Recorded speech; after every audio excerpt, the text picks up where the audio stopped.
Hi, welcome back guys. This is your friend, the DN What If, with another fanfiction. This is the first part of What If Deku became the evolution hero. All credits for this video go to their respective authors. So please support the real author. Check out the link in the description for more details. Please give this video a like and subscribe to the channel if you want more videos like this. Now let's get into the fanfic.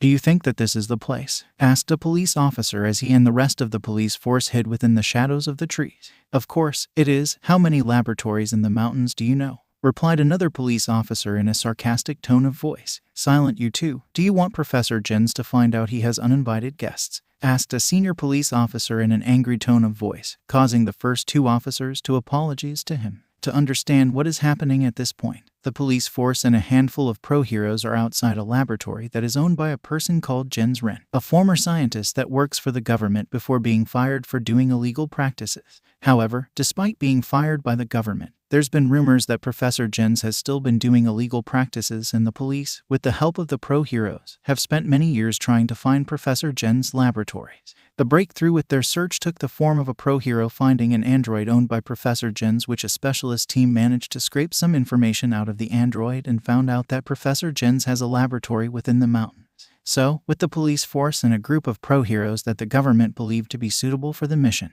hiding somewhere in the shadows, the pro-heroes are getting themselves ready. Right, does everyone know their roles? Asked Eclipso as she looked at the other heroes gathered who are Eraserhead, Captain Smoke, Midnight, Endeavor and All Might. Yes, you, Endeavor and All Might will deal Professor Jens, whilst me, Midnight and Captain Smoke, along with the police, make sure nobody escapes. Eraserhead, also known as Shota Azawa, replied as he put on his goggles that he is well known for. Good. We'll move out when the police are ready, Eclipso said, nodding with a small smile under her amber, dark blue-colored helmet. Who exactly made you leader? Endeavor asked with a disapproving look on his face whilst crossing his arms. Oh, come on now, Endeavor. You got to let the others have a chance at the limelight, All Might say with his usual smile on his face. This caused the flame hero to scoff slightly. Says the number one hero, Endeavor muttered. However, everybody heard him. If you're going to raise any objections, Endeavor, would it be possible to say them after the mission? Captain Smoke asked, causing Endeavor to glare at him slightly, the flames on his beard and mustache brightening.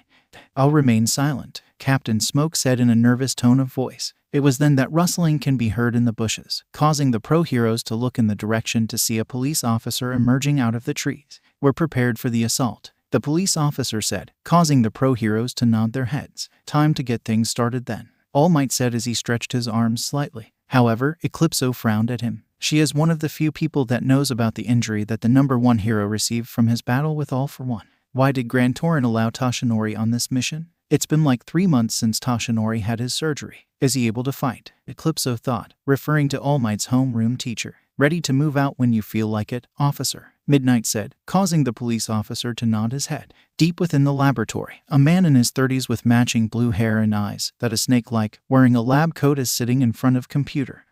Everything looks okay. We should be moving on to the next phase of the project very soon, Professor Jens thought as he stared at the graphs on the computer. It was then that the door to his office burst open, revealing a terrifying person also wearing a lab coat. Was it necessary to burst through the door without knocking? Unsten, Professor Jens asked, slightly angry. There H here, the now named Unsten said in a shaky tone of voice, causing the professor to raise an eyebrow. Who's here? Professor Jens asked, his anger receding slightly. The police and heroes, asked 6 of them, Unsten replied, causing Professor Jens to become surprised. How are they here? This place was supposed to be undetectable, Professor Jens asked, causing Unsten to shake his head slightly. Don't know, but they're going to, Unsten began to say but stopped when an explosion is heard throughout the laboratory. The government must have asked someone with a flashy quirk to help bring this place down, Professor Jens thought before standing up and walking towards the door. Where are you going? Unsten asked, confused slightly. To greet our guests, of course. It would be rude not to, Professor Jens replied, smirking slightly before a thought entered his head. It would be best if we move our project to a safer location. Would you deal with that, Unsten? Professor Jens said, causing Unsten to nod his head shaky, as Professor Jens made his way to greet his guests. Some of his fellow scientists that decided to help him ran past, but he paid no mind to them. This will be a first time in a while that I will be using my quirk for combat, Professor Jens thought before turning a corner to see Eclipso, Endeavor and All Might fighting his guards. Oh, just the 3 of you. I thought that the government would be wise to bring more than 3 heroes, Professor Jens commented, causing the battle between the 3 heroes and the guards to stop. So, the professor himself decided to make his appearance, Endeavor asked, a smirk appearing on his face. And I see that the government decided to ask the two strongest heroes for this mission? Professor Jens began to say, but stopped when his eyes landed on Eclipso. The name's Eclipso, Eclipso said in a slightly depressed tone of voice, knowing what is going on in Professor Jens' mind.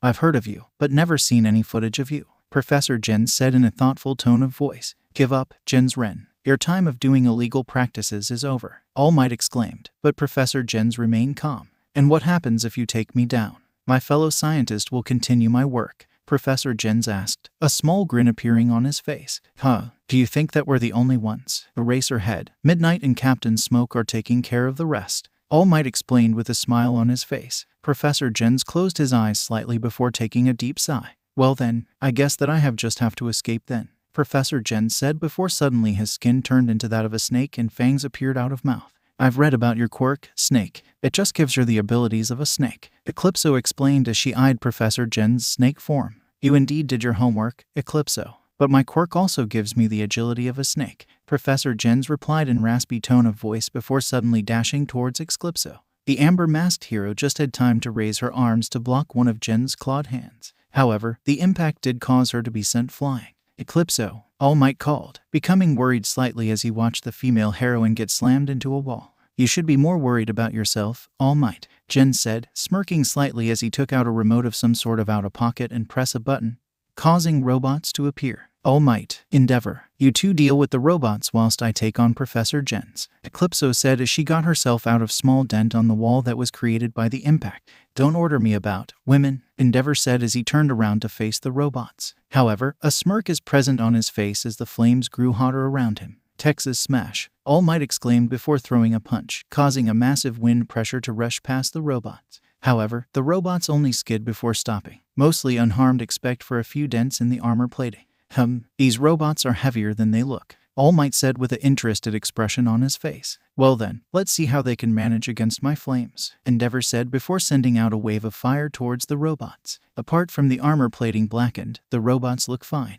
I guess that we need to put more effort in out attacks, Endeavor said, causing All Might to nod his head. It does look like it, All Might said before the two of them charged towards the robots. Let's dance, shall we? Professor Jens asked before lunging towards Eclipso. In response, the female heroine jumped out of the way before activating her quirk, causing many small spears made out of light to materialize in the air before shooting towards Professor Jens. The snake quirk user hissed in pain as he examined his injuries. So, your quirk is light-based then? Professor Jens asked, causing Eclipso to smirk under her helmet. Maybe, Eclipso replied, causing Professor Jens to raise an eyebrow. What do you mean? Professor Jens began to ask but got interrupted as Eclipso attacked him. However, the snake quirk user managed to dodge the kick to the face. Haven't I told you? I have the agility of a snake as well, Professor Jens explained as he created some space between him and Eclipso. Yes, you did, Eclipso replied dryly before seeing Professor Jens lunging towards her again. This time, Eclipso stayed where she is, making the professor confused, and slammed her foot into the ground. Professor Jens became surprised when a black wall suddenly appeared out of the ground and he ran straight into it. Becoming disorientated, Professor Jens stumbled away from the black wall. However, before he could regain his senses, Eclipso rushed out from behind the wall and threw a flurry of punches at Professor Jens. Gah! The snake quirk user exclaimed as Eclipso struck his stomach. So, your quirk is a mutated one, Jens asked as he glanced at the black wall and noticed cracks on it, starting from the point of impact. You're correct, Professor. My quirk allows me to control light, which I used for offense moves, whilst darkness I mainly used for defense, Eclipso explained, causing Professor Jens to frown slightly. Light and darkness, a powerful combination when used correctly, Professor Jens thought before noticing something. Can Eclipso only use her light aspect when there's light in the room and the darkness aspect when there's shadows in the room? Professor Jens thought, seeing that the darkness wall is standing within shadow. If you're not going to make a move, then I will, Eclipso said before charging towards Professor Jens, her entire forearms encased in gauntlets made of light. I need to be careful, Professor Jens thought as he dodged the first punch and prepared to throw one of his own. But the other group of pro-heroes, they are having a more easier time than Eclipso, Endeavor, and All Might. That's make 20 I caught so far, Captain Smoke muttered as he used his mist-based quirk to create chains, allowing him to tie a group of scientists together. He heard hurrying footsteps, and the pirate-themed hero just had time to turn his to see one of Professor Jens' guards charging towards him. However, before the guard could harm Captain Smoke, a whip tied itself around the bodyguard's waist before it slammed him into the ground, knocking him out. "Thanks for the save, Midnight," Captain Smoke said, smiling slightly at the Dominatrix-themed hero who was behind him. "Thank me afterwards. We still have a job to do," Midnight explained, causing Captain Smoke to nod his head. "Where's your lot of captives?" Captain Smoke asked, becoming curious. "I've handed them to the police already. Better to capture a few at a time than before handing them to the police rather than keeping every single one of them to the end. Makes things easier. A few of them tried to attack me with their quirks," Midnight explained, causing Captain Smoke to notice that parts of her white suit is missing. "Yes, I see," Captain Smoke muttered before hearing groaning from one of the captured scientists. "Oh no, go back to sleep, will you?" Captain Smoke said as mist started to appear out of his body, which formed into a fist. The mist-made fist punched the scientist, effectively knocking him out. "Quirk user?" Midnight asked, causing Captain Smoke to shrug his shoulders. "Don't know, but it better to be safe, right?" Captain Smoke asked, causing Midnight to sweat drop slightly. "Possibly," Midnight replied in an unsure tone of voice. It was then that footsteps can be heard, causing the two heroes to turn their heads to see Eraserhead coming from around a corner. "There you two are. How's you two been doing on capturing the people that have been working for Professor Jens?" Eraserhead asked as he stopped in front of them. "We've been doing ... fine," Midnight replied, before she and Captain Smoke noticed the group of knocked out people being dragged by Eraserhead with the aid of his scarf. "Some have quirks. My eyes are dry from overusing my quirk," Eraserhead explained before taking out some eye drops and applied some. Eraserhead then made a head count of all the knockout people. "I think that's everyone. We just need to hand them over to the police," Eraserhead said, causing Captain Smoke to sigh slightly. "Missing almost finish," Captain Smoke said in a relieved tone of voice. "Don't relax yet, Captain Smoke. Eclipso, Endeavor, and All Might are still dealing with Professor Jens and they may need our help," Midnight explained, causing Captain Smoke to nod his head. I know. Just saying," Captain Smoke said, causing Eraserhead to sigh. After a few minutes of dragging the captives, the three heroes managed to get them outside and are now being placed on trucks. "Good work, you three. You managed to capture them without doing too much harm," the senior police officer, who overlooking the operation, said to the three heroes. "Well, we do specialize in capturing villains. That's mainly why we've been chosen for this job," Eraserhead said in a deadpan tone of voice. "Yes, certainly," the senior police officer said, with a sheepish tone of voice. "Anyway, our specialist team is now gathering information that Professor Jens has been storing within this laboratory. It will be usual to see what he'd been up to for all these years," the senior police officer explained, causing the three heroes to nod their heads. However, it was then that Midnight noticed something out of the corner of her eyes within the trees, just near the entrance of the laboratory. "What's that?" Midnight asked, looking at the place that caught her attention. This caused Eraserhead, Captain Smoke, and the senior police office to become confused before turning their heads to where Midnight is looking. The two of them just had time to see something quickly darting away. "Did Professor Jens has a secret bodyguard?" "Quick, after them," Midnight said, causing both Captain Smoke and Eraserhead to nod their heads before quickly chasing after the escapee. "You stay here and wait for the other three with Professor Jens," Midnight explained to the senior police officer, causing him to nod his head before Midnight run after Captain Smoke and Eraserhead. With the escapee, they are running through the trees and do the shadows. The escapee's features can't be seen. "Finally, I'm free," the escapee thought in a thrilled tone of voice as they ducked under a low-hanging tree branch. The escapee stopped as they reach a clearing that is on an edge of a cliff to rest, and the light of the moon showed their features, which seemed to be dragonish-like with green scales, two horns jutting outwards from either side of his head at the back, and green eyes. The clothes that the escapee is wearing are slightly dirty. "Who are those people in those outfits, though? They're heroes, but I can't remember their names," the escapee thought with a slight frown on his face. However, the escapee started to hear hurrying footsteps, causing escapee's eyes to widen. I need to hide, the escapee thought, starting to feel fear. The escapee suddenly felt a strange sensation running throughout their body. And when the escapee looked to examine themselves, they saw that their entire body has disappeared. "Did I unlock a new aspect of my quirk?" the escapee thought as they noticed that they could faintly see their body. However, the escapee suddenly felt a wave of pain as the hurrying footsteps got louder, and the escapee just had time to move into the shadow of a boulder to better hide themselves. A few seconds later, Eraserhead and Captain Smoke burst into the clearing, closely followed by Midnight.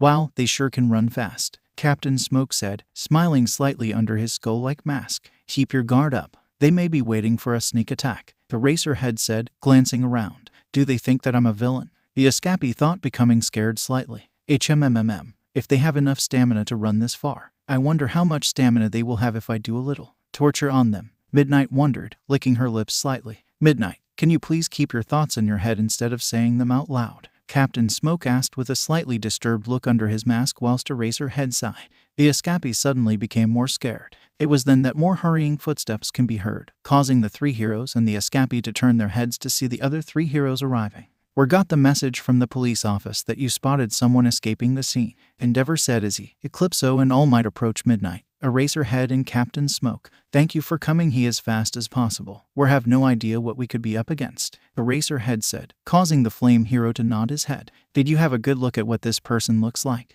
All Might asked whilst glancing around. I'd only caught a small glance at the person, but they didn't resemble a normal human, Midnight replied, causing Eclipso to hum slightly. So, they may have a quirk that caused their body to transform, not much to go on, Eclipso said, ready to use the shadow aspect of her quirk if needed. With the Escapi, they have excited expression on their face when their eyes fell on All Might. That's All Might, the #1 hero. The Escapi thought before noticing small sparks on their body, causing them to become confused. Huh, what's? The Escapi began to thought but stopped when he became visible again, and it was just unfortunate that Captain Smoke is looking at the boulder that the Escapi is standing in front.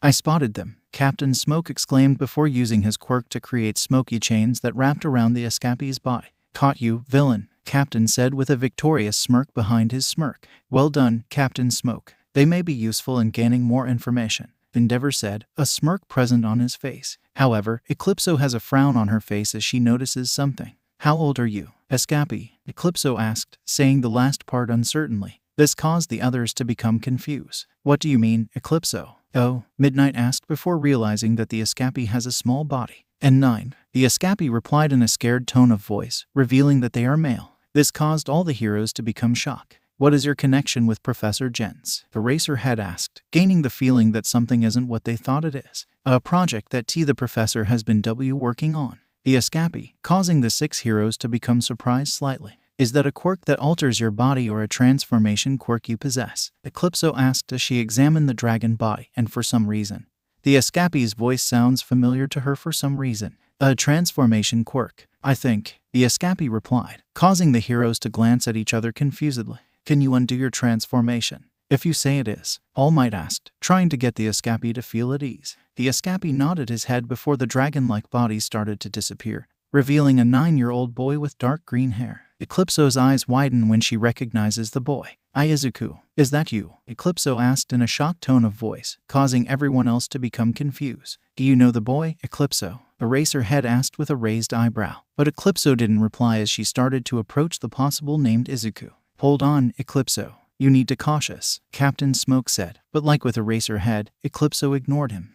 How do you know my name? The now named Izuku asked, becoming curious as his fear started to disappear. Eclipso removed her helmet, revealing hazel brown eyes and long, braided reddish hair. Don't you recognize me? I used to visit you when you were younger, the now unmasked Eclipso explained, causing Izuku to tilt his head to the side. After a few seconds, Izuku's green eyes widened. Aunt Rin, Izuku asked in a shocked tone of voice. The statement caused the other heroes to become surprised. You have a nephew? All Might asked, him knowing the now named Rin said, causing the light, darkness quirk user to glance over her shoulder. We're not actually related, but I was friends with Izuku's parents, Rin replied, and the other heroes could tell that the friends part of the reply was kind of forced. With Izuku, the green hair boy's entire body is shaking as he stared at Rin. Is that why you? Izuku asked, causing Rin to look back at him. Yes, it's me oaf. Rin began to reply but got interrupted as Izuku suddenly lunged at Rin and hugged her tightly. This caused Rin to smile slightly as Izuku started to cry. The other 5 heroes glanced at each other. Should we leave them alone for a few minutes? Captain Smoke said in a nervous tone of voice, shuffling awkwardly. I agree. From the look of things, they do need some space, Midnight said before realizing something. Oh yeah, by the way, you deserve this, Midnight said before whacking Captain Smoke on the head. Ouch, what was that for? Captain Smoke exclaimed whilst rubbing the sore part of his head.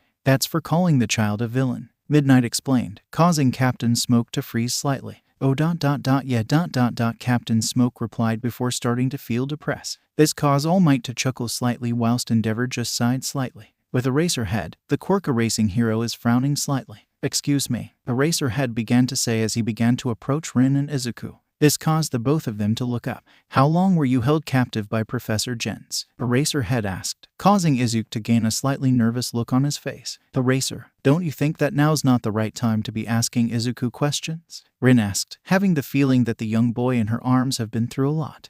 5 years, Izuku replied quietly, causing everyone's eyes to widen. 5 years. Then that means Izuku was captured sometime after ... She decided to throw him out. Rin thought, anger briefly appearing in her eyes before disappearing. And how did you manage to escape? Eraserhead asked, wanting to clarify something. Some scientist working under Professor Jens was ordered to move me to a different location. I managed to knock him out before making a run for it. Izuku replied before his eyes suddenly closed and went limp in Rin's arms. The adrenaline must have kept the boy going for this long.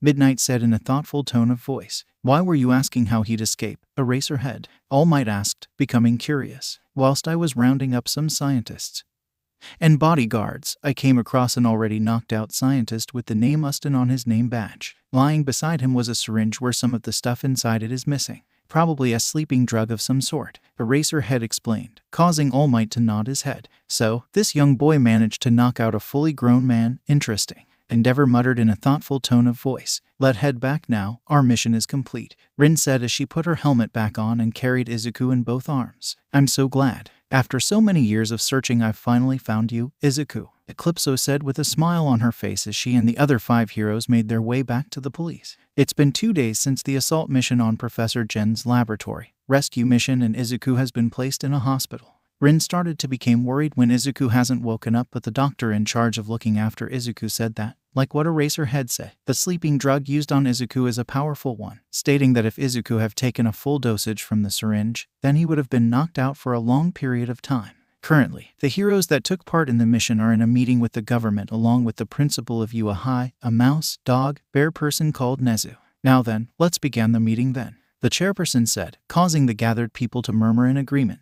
Thanks to your efforts, heroes, the capturing of Professor Jens and all the people that have been working for him has been a success, along with rescuing a person that Professor Jens has been working on, the chairperson said, causing some people in the room to clap their hands. How is the boy? Has he regained consciousness yet? The chairperson asked, turning his attention towards the doctor that has been looking after Izuku. No, the boy is still asleep, and after I examined him, I saw there's been some damage to the boy's body, the doctor explained, causing Eclipso to clench her fists in anger. But I still don't understand how the boy hasn't fallen unconscious due to the sleeping drug immediately though. It like his body built up a resistance to it, the doctor further explained, causing murmurs to be heard. If the boy hasn't woken up yet, I could call Recovery Girl to check on him, Nezu said, causing the chairperson to nod his head. Thank you, Mr. Principal. Now, Eclipso, I understand that you have some sort of connection with the boy. Can you explain? The chairperson asked, turning his attention towards the light darkness quirk user who unclenched her fist and took a deep breath. I was an old friend with Izuku Midoriya's parents, and then when he was born, I went and visited him at times when I wasn't on hero duty.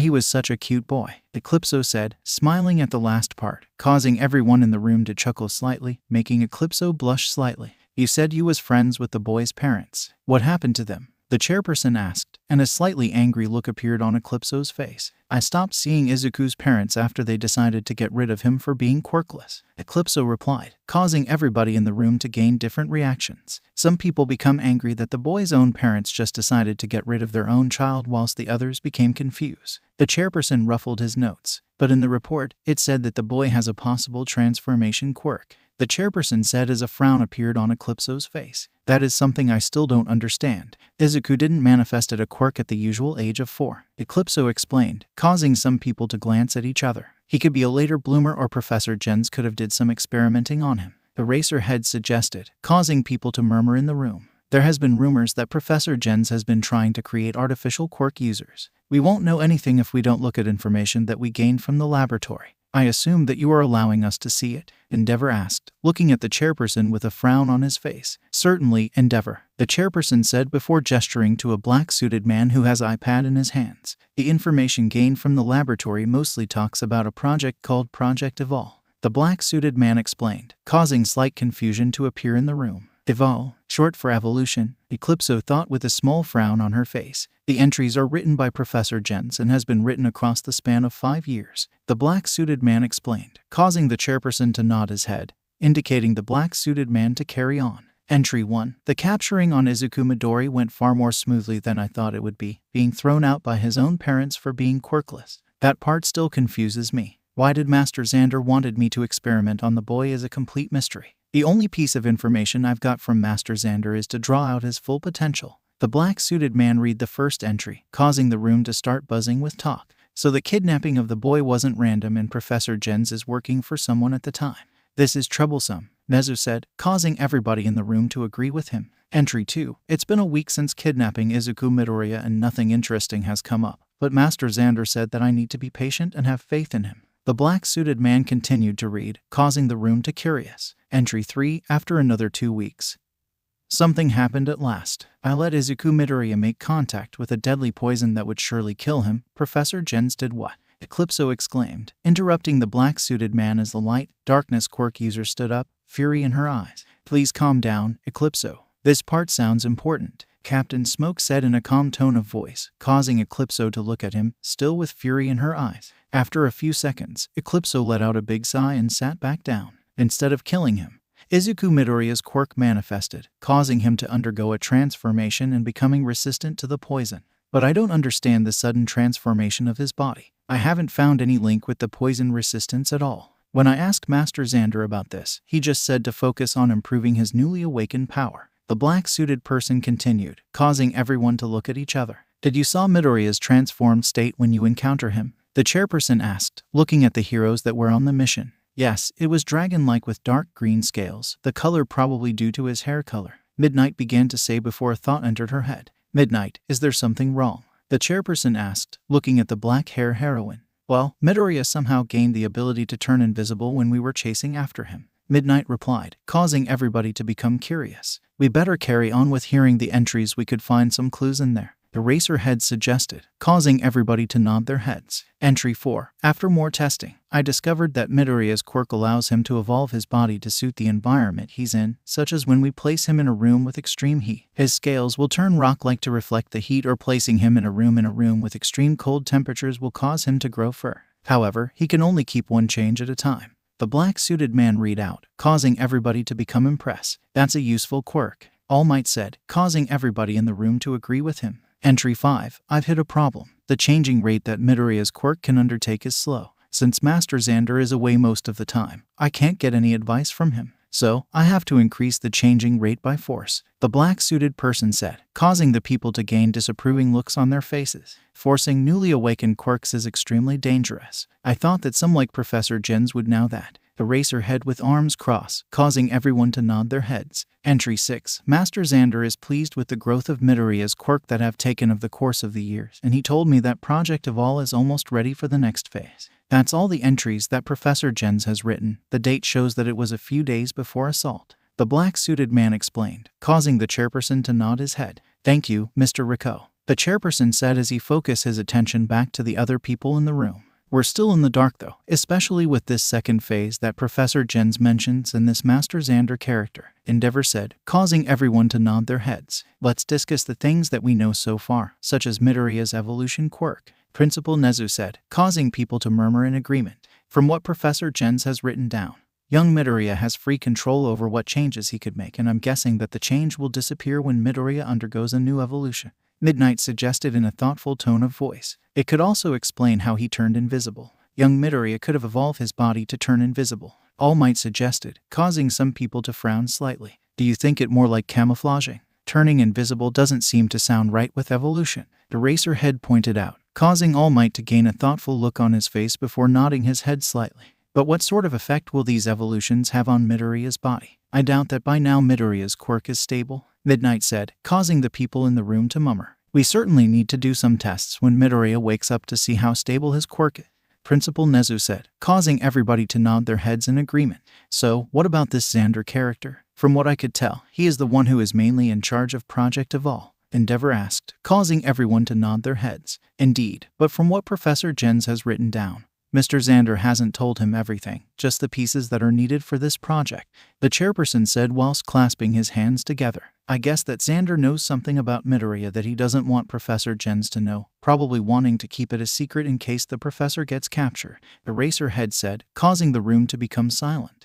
Do you have any idea, Eclipso? Like what you said, you know Midoriya personally. The chairperson asked Eclipso, who is frowning under her helmet. The only thing I can think of is that Izuku was born 3 months into Inko's pregnancy, the boy's mother. Eclipso replied, explaining who Inko is to the people in the room. This caused the chairperson to sigh slightly. That's not very much to go. The chairperson said, slightly depressed. That's not entirely true. There's still Midoriya's transformed state. Professor Jens himself couldn't find a link between the transformed state and the evolution abilities. Principal Nezu pointed out, causing the chairperson to nod his head slightly. True, but it's not very much we can go on at this point in time. The chairperson explained, causing Principal Nezu to nod his head slightly. Do you think that the boy might know something about Sander? Endeavor asked, causing the chairperson to nod his head slowly. Maybe, but I doubt Eclipso here will allow us to question Midoriya at this point in time. The chairperson said, causing the light darkness quirk user to nod her head in agreement. So, the next topic we must address is what to do with Midoriya. The chairperson said, causing the people in the room to glance at each other. Well, he's not going back to his parents, that I will make sure of. Eclipso said in a tone of voice that make very clear that there's no room for discussion. That I understand from what you told us, the chairperson said, causing the people in the room to nod their heads in agreement. And I doubt that Midoriya will like being kept under government watch, being captive for 5 years, Midnight said, crossing her arms. Yes, that's true, the chairperson muttered in a thoughtful tone of voice before thinking deeply. After a few minutes, an idea appeared within the chairperson's head. Eclipso, why don't you take care of Midoriya? The chairperson asked, causing the light darkness quirk user to become surprised under her helmet. Are you serious? Eclipso asked in a surprised tone of voice, causing a smile to appear on the chairperson's face. Certainly, I think it's best since you know him personally. The chairperson replied, causing a smile to appear on Eclipso's face. Then I'll accept, Eclipso said, becoming excited, causing the chairperson to nod his head. Thank you, Eclipso. But please report to us if anything does happen to Midoriya in regards with his quirk. The chairperson explained, causing Eclipso to nod her head. The meeting has finished and Eclipso, now in her civilian clothes, is about to leave the building. Rin, a voice called, causing Rin's Wind to turn around to see a man with blonde hair and blue eyes approaching. Tashinori, is there something wrong? Rin asked as the true form of All Might approached her. I was wondering something. Before Midoriya found out that he was quirkless, did he wanted to become a hero? Tashinori asked, causing Rin to blink at him for a few seconds before chuckling slightly. Yes, he did. You were a big inspiration for him when he saw you in action on the TV. Rin explained, causing Tashinori to smile slightly whilst glancing around nervously. Why are you asking? Rin asked, raising an eyebrow. I was just wondering, that's all. He would make a great hero with that quirk of his. Tashinori explained, causing Rin to nod her head. Yes, I'll see you around, Tashinori, Rin said before starting to exit the building. Rin's Wen is over the moon. This is because she received word that Izuku has regained conciseness and went to the hospital the minute she finished her hero duty. I wonder what I should say to him. It's been 5 years since we have a proper conversation. Rin thought as a small frown on her face. How long have you been here? A voice asked, causing Rin to jump slightly before turning her head to the side to see a male with black hair and eyes approaching her. Mr. Aizawa, what are you doing here? Rin asked, confused as to see the erasure quirk user. I've been asked to come to the hospital in case Midoriya's quirk decided to become out of control, hurting him even more, Shota explained, causing Rin to nod her head. I see, that makes sense, Rin muttered in a thoughtful tone of voice. How long have you been waiting here? Shota asked, glancing around the waiting area. 2 hours maybe, Rin replied, becoming sheepish. Shota stared at her for a few seconds before sighing. You're that excited to see Midoriya again? Shota, causing Rin to nod her head. Of course, I've been spending the past 5 years trying to find Izuku, Rin replied, causing Shota to raise an eyebrow. You were planning on adopting Midoriya when you found him? Shota asked, causing Rin to nod her head. Absolutely, I was surprised and happy when the chairperson said that I can look after him, Rin explained with a smile on her face. How did you begin your search for Midoriya? Shota asked, crossing his arms. Well, my search started when I found out that Izuku got kicked out by his parents and placed in a foster home, Rin began to explain. Flashback. I wonder how Izuku is feeling. He must be feeling devastated, the younger Rin thought as she approaches the Midoriya residence. I know that I should have been here sooner, but there was a huge spike of villain activities that need to be dealt with. Rin thought again, feeling frustrated that she hasn't had the chance to visit Izuku within 2 months. I wonder if they're in, Rin asked herself as she pressed the doorbell. After a few seconds, the door opened, revealing a woman with long, dark green hair and green eyes. Rin, this is a surprise, Inko Midoriya said with a surprise expression on her face. Hi, Inko. Sorry if I couldn't be sooner. Was kept busy with hero duties, Rin explained as Inko let the light darkness quirk user into the Midoriya's residence. I understand. It said in the news that was big increase of villain activities within the city. Inko said in an understanding tone of voice. How's Izuku? He must be devastated, right? Rin asked, causing Inko to become tense slightly. Yes, he was at the time. Inko said in a tense tone of voice, something that caused Rin to raise an eyebrow. Is Izuku in his room? Rin asked, seeing that the dark green hair boy isn't in the living room. Inko didn't say anything as she became nervous, something that caused Rin to become suspicious. The light, darkness quirk user turned her head towards the door that would lead to Izuku's room and noticed something. Where's the name tag that is usually hanging on the door? Rin asked, glancing her behind her shoulder. Inko became quiet, causing Rin to frown before walking over to Izuku's bedroom door and opened it. Her eyes widened when she how bare the room is. All the All Might merchandise that Izuku has collected have disappeared. Rin started to gain a nasty feeling in her stomach. Inko, where's Izuku? Rin said, trying to stay calm. Well, Izuku is, answer the question, Inko. Rin shouted, turning around and glared at Inko. The dark green hair woman gained an upset look on her face. I'm sorry. After Izuku is diagnosed as quirkless, Hisashi left and people started to say what weak genes I have, not being able to pass mine or Hisashi's quirk onto Izuku. I couldn't handle the pressure any longer. I'm sorry, Inko explained as she started to cry, referring to her husband. However, Rin has an emotionless expression on her face. Where did you took him? Rin asked in an emotionless tone of voice. Flashback. I immediately went to the orphanage that Izuku was taken, but the staff there said that he disappeared. Rin explained as Shota has an unreadable expression on his face throughout the examination. Did the staff say anything that could be a link to Midoriya's kidnapping? Shota asked, causing Rin to shake her head slightly. No, they said that Izuku was alone when he disappeared. Rin explained, causing Shota to sigh. The staff at that orphanage are supposed to look after the children. They're not doing a good job if they're neglecting their duties, Shota said whilst shaking his head. Miss Swen, a voice said, causing both heroes to turn their heads to see a doctor approaching them. Hello, Dr. Steven. Rin greeted as she stood up. Are you here to visit Midoriya? Dr. Steven asked, he being the one looking after Izuku whilst his time in hospital. That's correct. I've been waiting here for 2 hours, Rin said with a smile on her face. Dr. Steven stared at her for a few seconds before shaking his head whilst chuckling slightly. Glad to see that you're excited then, Dr. Steven said before looking over at Shota. Mr. Aizawa, what are doing here? Dr. Steven asked, clearly surprised to see the erasing hero. I've been asked to come here in case Midoriya's quirk decided to go uncontrolled, Shota replied, causing Dr. Steven to nod his head. Yes, I understand why. I've heard that Midoriya's quirk was getting improved by force. Most of his body is damaged because of that, Dr. Steven explained, causing both Rin's and Shota's eyes to widen. Can you please take us to Izuku? Rin asked, starting to feel agitated. Certainly, Dr. Steven replied before heading in a direction, Rin and Shota following him. After a few minutes of wandering the hospital, the three of them entered a ward. When the light, darkness quirk user saw a boy with dark green hair and green eyes, a big smile appeared on her face. Izuku, Rin exclaimed before suddenly diving towards the green hair boy. Aunt Rin ga. Izuku suddenly yelped as Rin started to hug him tightly. Luckily, Izuku is resting within a private room so little attention got drawn their way. Oh, Izuku, do you know how worried I was when I found out that you suddenly disappeared from the orphanage? I've been searching for you for the last 5 years, Rin explained as she stepped away slightly, eyes glinting slightly. Miss Swen, I think it's best if you treat Midoriya gently. He's still healing, remember? Dr. Steven asked, causing Rin to pout slightly but nodded her head. You been searching for me? Izuku asked with a questioning look on his face. Of course, I have. Why shouldn't I have? Rin asked with a smirk on her face. Izuku started smile. I'm just glad that's all. Izuku replied. However, Rin noticed something. That smile. It's different from the ones that he usually have. Rin thought as she stared at the smile. The light, darkness quirk user realized that Izuku is broken on the inside. Professor Jens, what have you been doing to Izuku? Rin muttered rhetorically, a hand clenched slightly. It was then that Rin noticed that Izuku is staring at Shota. Izuku, this man here is Shota Aizawa.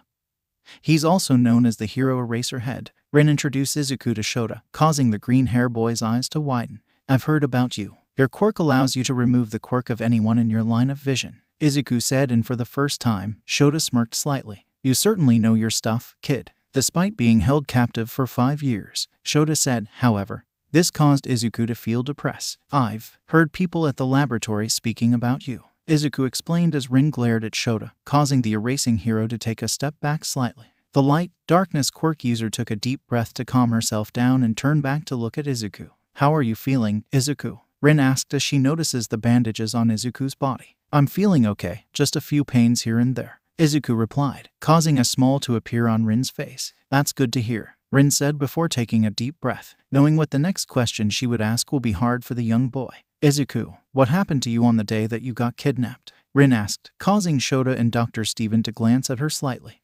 Well, I wouldn't call it a kidnapping, Izuku said quietly, causing the two adults in the room to become confused. Flash back. A younger Izuku can be seen sitting by himself under a bridge that next to the orphanage. He'd been there for 2 weeks now, and the only emotion that he felt mostly these days is bitterness. The reason for this, he felt angry towards his mother who decided to abandon him. Izuku kind of understand why she did it, with all the pressure, but he still felt angry at the fact that Inko Midoriya decided to abandon her own child. Better head back inside. The caretakers will probably be wondering where I am, Izuku thought as he stood up and started to head back to the orphanage. To be honest, Izuku hated the place and can't wait to get away from it, but he'd wondered what will happen to him afterwards. Those who are born as quirkless will absolutely find it difficult to have any sort of life. The public finding those with quirks will be more suitable for a job that their quirks will be good for. Most suicides nowadays are usually caused by quirkless people because they can't cope with the life that they lead. As Izuku took a few steps, the dark green hair boy started to hear something move behind him. He turned around and became wide-eyed when he saw two people, one looking like a spider and the other a crocodile. Darn, I thought that we would be able to sneak up on him quietly, the crocodile quirk user said in a disgruntled tone of voice. Well, maybe if you were quieter, the boy wouldn't have heard us, the spider quirk user said to the crocodile quirk user, shooting him a glare. You're saying it's my fault then? The crocodile quirk user asked in an angry tone of voice. As the two quirk users argued, Izuku started to back away from the two. Why are they doing here? They don't look friendly at all, Izuku thought as he examines the two. Maybe I could run to the orphanage and warn them, Izuku thought again as he took a step backwards. Oh, no you don't, the spider quirk user said before suddenly shooting white silk out of one of his spider legs. Izuku could say anything as the white silk wrapped around him, including covering his mouth. Izuku fell on the ground and started to move about, trying to break himself free. There's no point in trying to break free. That silk is like iron when dries. So, if you don't have a super strength quirk, then you're completely stuck here, the crocodile quirk user said with a wide smirk on his face. This caused the spider quirk user to sigh angrily before whacking the crocodile quirk user on the head. Do you have to tell the kid that? The spider quirk user said angrily. What? It's not like the kid can do anything against the two of us. And anyway, he will be dead soon, the crocodile quirk user explained, causing Izuku's eyes to widen with fear. Don't worry, kid. You won't be the only one. All the other kids at the orphanage will die along with you. I will make sure that your death will be painless as possible, the crocodile quirk user said as he crouched down to Izuku's height and the green hair boy began to squirm in his binding. Is this how I will die? Izuku thought as he watched the crocodile raise a clawed hand into the air.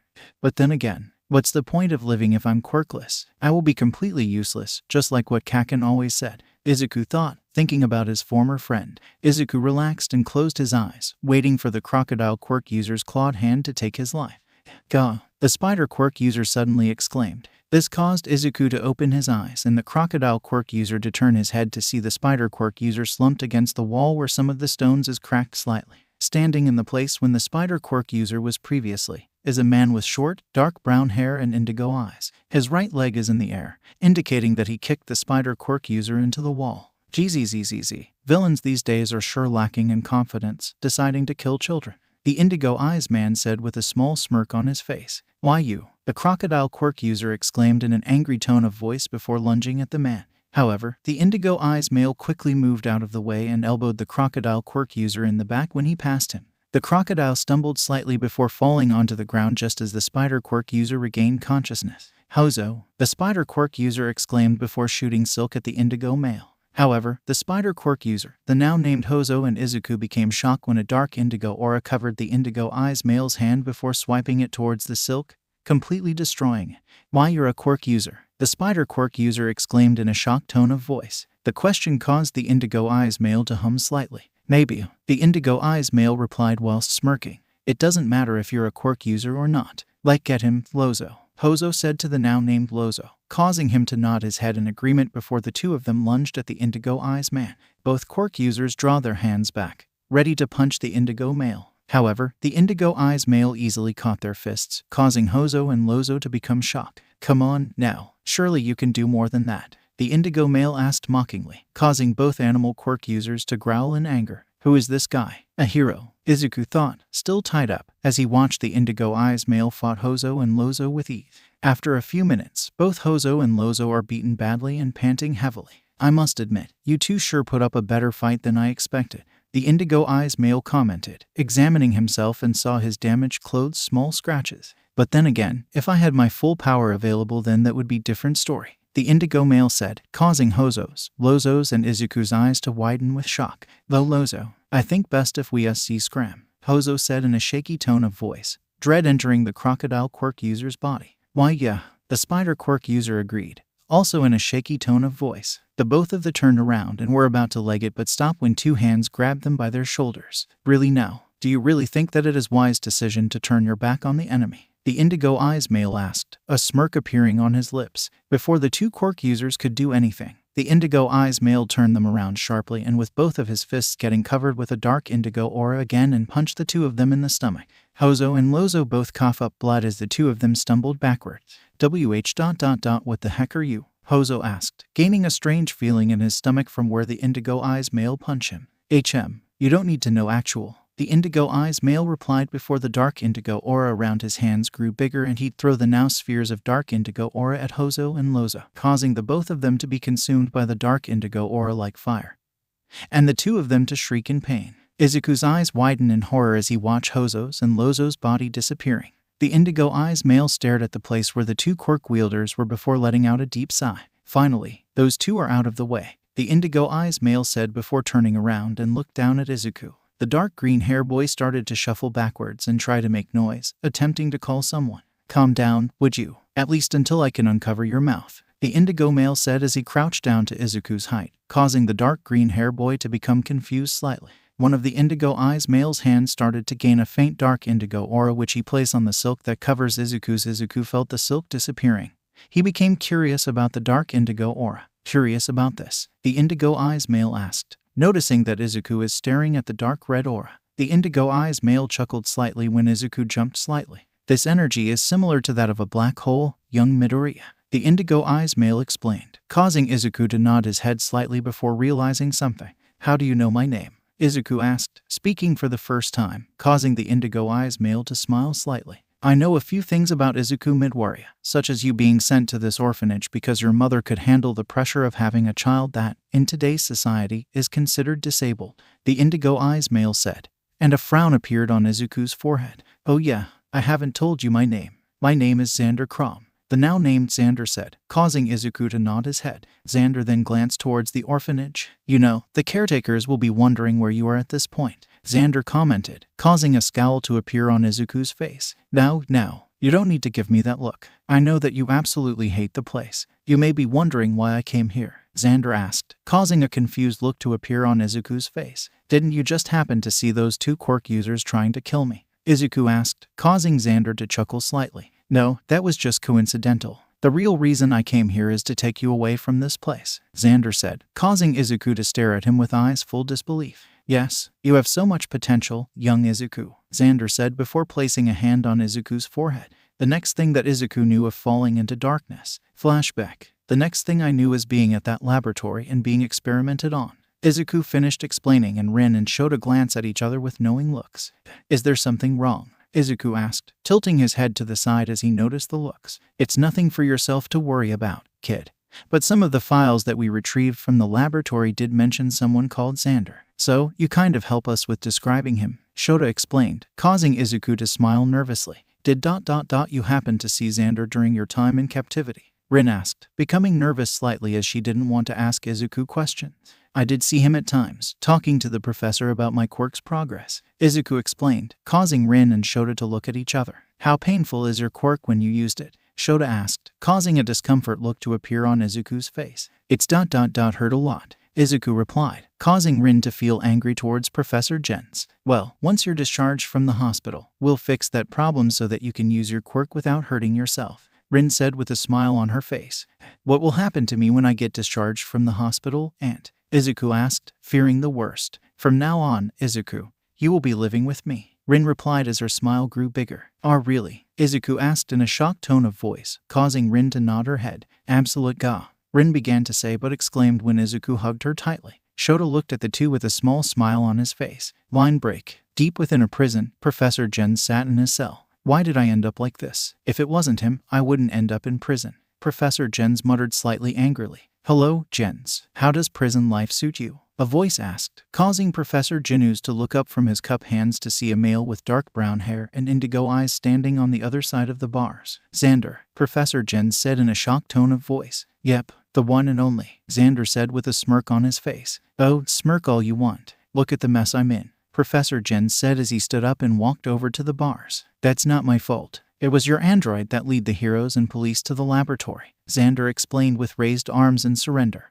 I guess that's true, Professor Jens said in a disgruntled tone of voice. And anyway, you should be thankful. If it wasn't for me, you would have ended up in prison a long time ago, Xander pointed out, causing Professor Jens to nod his head begrudgingly. I think that's the only way I could have helped you with Project Evolve, Professor Jens muttered, causing Xander to smile. Bingo, Xander said in an enthusiastic tone of voice. This caused Professor Jens to sigh slightly. Don't act like that. You were the only one in the country that I could think of that could help me with unlocking Izuku's power, even if you have to use force, Xander explained, and Professor Jens' eyes widened. Why, you knew? Professor Jens asked, completely shocked. I did from the start. I didn't say anything because Earth's environment is unsuitable for Izuku's evolution abilities growth to be normal, Xander explained, causing Professor Jens to become confused. Anyway, Project Evolve is finished. I've been told that the boy has been recovered by the heroes, Professor Jens explained, changing the subject because he knew that Xander will avoid the question that Professor Jens wanted to ask.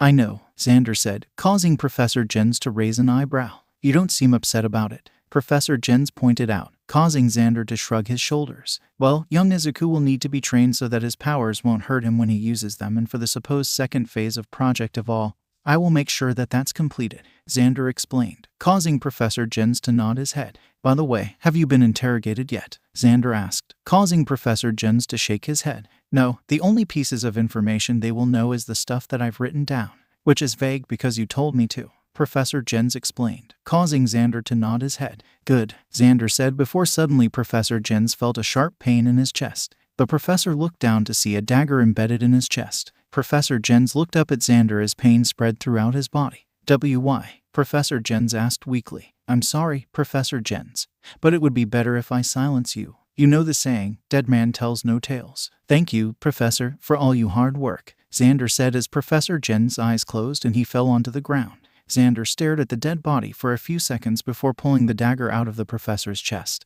The blade covered in blood, yet the white mineral that the blade is made of can still, yet faintly, be seen. Things will become more exciting in the future. My little legacy, Xander said before mysteriously disappearing.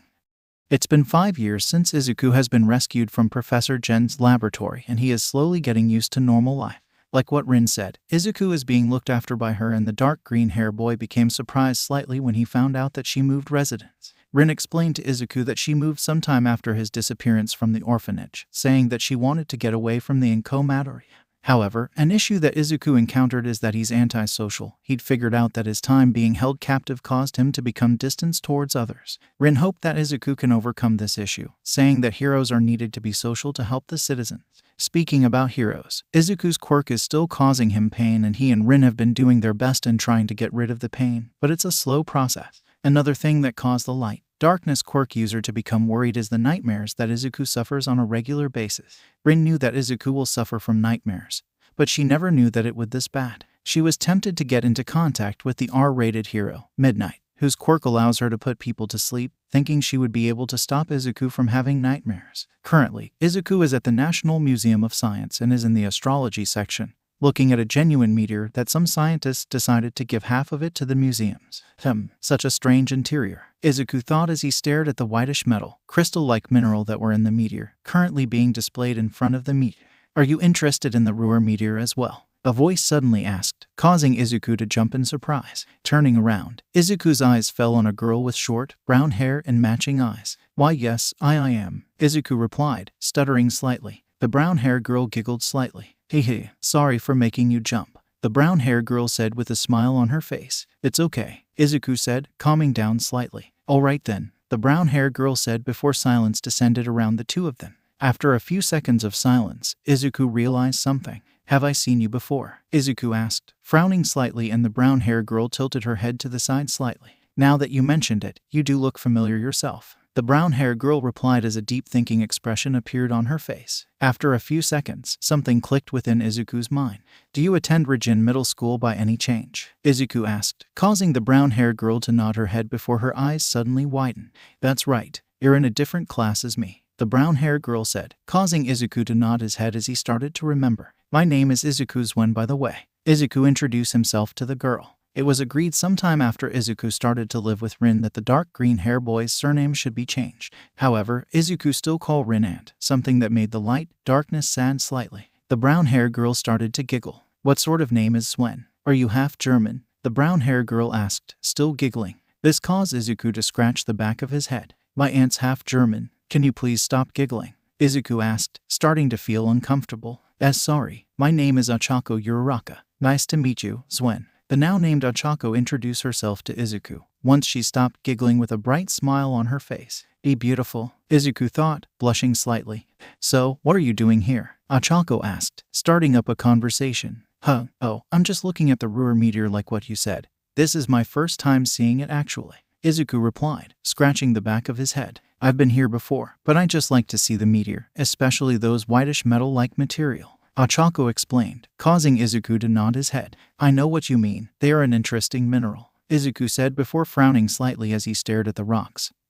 Something that Ochako noticed. Is something wrong, Swen? Ochako asked, her head tilting her head to the side. It's nothing to worry about, but I just have a strange feeling of familiarity about those metal crystal, Izuku replied, causing Ochako to gain a confused look on her face. That, strange, it said on the small board over there that the scientists that gave the museum half of the meteor said that the mineral are made of an unknown compound and also produce some sort of energy. Ochako explained, causing Izuku to gain a surprised look on his face. Really? Izuku asked, becoming interested just as a thought entered his head. Well, that does kind of make sense, since it's rock that came from outer space. Izuku muttered in a thoughtful tone of voice. Yeah, that's true, Ochako said, managing to hear what Izuku said. But it doesn't explain my sense of familiarity about those whitish metal though, Izuku said, frowning slightly. Ochako hummed slightly. Maybe you came from space as well, Ochako joked, causing Izuku to laugh, and a few seconds later, Ochako joined in. The meteor crashed onto Earth 20 years ago if you're wondering, Ochako pointed out once she stopped laughing. Oh, thank you, Uraraka, Izuku said, smiling slightly. You're welcome, Ochako said, smiling as well. Silence surrounded the two again. Are you by yourself or with others? Izuku asked, feeling awkward slightly. I'm with my parents. They are in a different section of the museum, though. What about you? Ochako asked, becoming curious. I'm with my aunt. She was called here today to increase security because of some new pieces that is arriving to the museum, Izuku explained, causing Ochako to nod her head with interest. Does your aunt work at the museum? Ochako asked, becoming curious. No, she's a pro hero, Izuku replied, causing Ochako's eyes to widen. Really? What's her name? Ochako asked, causing Izuku to glance around slightly before leaning into Ochako, causing the brown-haired girl to blush slightly. Her name is Eclipso, Izuku whispered in Ochako's ear, causing the brown hair to become confused slightly as Izuku pulled away. Eclipso, I think I've heard about that hero. She uses a light, darkness-based quirk, right? Ochako asked, slightly unsurely, causing Izuku to nod his head. That's right. A good combination of attacking and defending, Izuku commented, causing Ochako to nod her head, slightly surprised at the analysis. Izuku, who are you talking to? A voice asked, causing both Izuku and Ochako to turn their heads to see Rin approaching them. Aunt Rin, have you finished your job? Izuku asked, surprised to see the light, darkness quirk user. Yes, I have. The new museum pieces are safely stored away, Rin explained before her attention towards Ochako. And who's this young lady, a new friend you're making? Rin asked, a small smirk appearing on her face. Izuku started to blush slightly. Aunt Rin, this is Ochako Uraraka. She also attends Rijin Middle School. Izuku introduced Ochako to Rin, causing the light, darkness quirk user to become surprised slightly. And why haven't you mentioned this girl to me before when she attends the same school as you? Rin asked, raising an eyebrow. She's in a different class as me, Izuku replied, feeling slightly embarrassed. This caused Rin to nod her head slightly before focusing her attention towards Ochako. Hello, Uraraka. It's nice to see that Izuku is making new friends, Rin said with a warm smile on her face. Aunt, Izuku exclaimed, feeling more embarrassed. However, Rin ignored him. It's a pleasure, Miss Swen. Your nephew told me a bit about yourself Ochako said, causing Rin to glance at Izuku, who nodded his head slightly. Oh, really? And what has Izuku been telling you about me? Rin asked, becoming curious. Ochako glanced around, making sure that no one around them is within hearing. Zwen said that you're the pro hero, Eclipso. Ochako replied in a quiet tone of voice, causing Rin to glance at Izuku with slightly pursed lips. Sorry, Izuku said in depressed tone of voice. However, Rin shook her head. It's okay, Izuku. Uraraka seems to be a trustworthy person, Rin said, causing Izuku to sigh in relief, and Ochako smiled slightly. However, it was then that Ochako noticed two people. My mom and dad are here, I should get going. Bye Zwen, Ochako said as she started to head towards her parents whilst waving at Izuku. Bye, Uraraka, Izuku said before gaining a slightly depressed look on his face. Rin noticed this and gave the dark green hair boy a sympathetic look. Don't worry, Izuku. You did say that Uraraka goes to the same school as you, didn't you? Rin asked, causing Izuku to nod his head. Then there's no need to become upset. You can see your friend again, Rin said, causing Izuku to nod his head before realizing something. I just made my first friend in a long time, Izuku thought, becoming surprised slightly. It's the first day back at school and Ochako is currently walking through the hallways. Where can I find Zwen? It can't be that hard to find a boy with dark green hair, Ochako thought, starting to gain the idea that she should ask someone if they see Izuku. However, this idea disappeared when she notices a boy with dark green hair sitting on a bench outside. There he is, Ochako thought, a smile appearing on her face before starting to head in the direction of Izuku. With the green hair boy, Izuku is writing something down in a notebook. That's Villain's quirk. Drill is mostly useful for escaping, but is it possible that he could focus his quirk onto his arms rather than on his legs, possibly making him able to destroy any sort of defense? Izuku thought as he wrote notes down. Hi, Zwen, a cheerful Ochako greeted, causing Izuku to jump. Gah, Izuku exclaimed, jumping a few feet of the bench and drop his notebook. A few students looked in their direction but ignored them. Oh, hi, Uraraka, Izuku said, causing Ochako to giggle slightly. Sorry for making you jump, Ochako said in an apologetic tone of voice. It just like back at the museum, Izuku said, causing Ochako to blink a few times. Oh yeah, history repeating itself, Ochako said, before giggling again, causing Izuku to giggle as well. It was then that Ochako noticed the dropped notebook. Let me get that for you, Ochako said before picking the notebook up. Thank you, Izuku said nervously, scratching the side of his cheek. No problem, Ochako said in an enthusiastic tone of voice as she hands the notebook out to Izuku. Quirk Analysis for the Future, Volume 4. Ochako read the title before giving Izuku a raised eyebrow as the dark green hair boy picked up the notebook. Yeah, I like to analysis people's quirks, Izuku explained, mumbling slightly. That's an interesting hobby. Never seen anyone doing that before, Ochako said, causing Izuku to chuckle slightly. Yeah, I'm kind of a nerd when it comes to quirks, Izuku said quietly, but Ochako heard him. Well, it just shows that you have a keen eye for detail, Ochako said before sitting down next to Izuku, causing the dark green hair boy to start blushing. She's sitting too close. She's sitting too close, Izuku repeated in his head as he started to panic slightly. Zwen ... Are you okay? Ochako asked, tilting her head to the side. Why yeah, CC completely fine, Izuku exclaimed, causing Ochako to nod her head slowly. Okay, if you say so, Ochako said slowly, becoming worried slightly. Do you have a quirk of your own, Uraraka? Izuku asked, starting up a conversation. Yes, my quirk is called Zero Gravity. It allows me to remove the gravitational pull of anything I touch through these small pads on the tips of my fingers, Ochako explained, showing Izuku her fingertips where pink pads can be seen. That's interesting, Izuku said before quickly opening a page of quirk analysis for the future and starting to write notes. Ochako stared at him for a few seconds before giggling slightly. Oh, I should have asked you first, Izuku said, abruptly stopped writing. No, it's okay. Keep writing, Ochako replied, causing Izuku to nod his head before starting to write again. I can use my quirk to lift anything that is within 3 tons, and if I use it too much I can become nauseous, Ochako explained, causing Izuku to nod his head as he wrote more notes down. Can you use your quirk on yourself, making yourself run faster or jump higher, Uraraka? Izuku asked, causing Ochako to smile sheepishly. I can, but I will become nauseous faster, Ochako explained, causing Izuku to nod his head again whilst writing more notes down. What about you, Zwen? Do you have a quirk? Ochako asked once Izuku finished writing. I do. It's an evolution quirk called Darwin's Theory. It allows me to adapt my body to suit any environment. But I can only do one change at a time which disappears after the next change, Izuku explained, causing Ochako to gain a surprised look on her face. That's new, I haven't heard of a quirk like that before, Ochako admitted, causing Izuku to smile slightly. I know, Aunt Rin said that I'm possible the only one with that kind of quirk, Izuku said, causing Ochako to nod her head with interest. And what about side effects? If you have any, that is, Ochako added, not wanting to offend Izuku. Currently, the side effect that I have at the moment is that I feel pain whenever I activate the evolution ability, Izuku replied, causing Ochako to wince slightly. Ouch, that's a nasty side effect, Ochako said, causing Izuku to nod his head in agreement.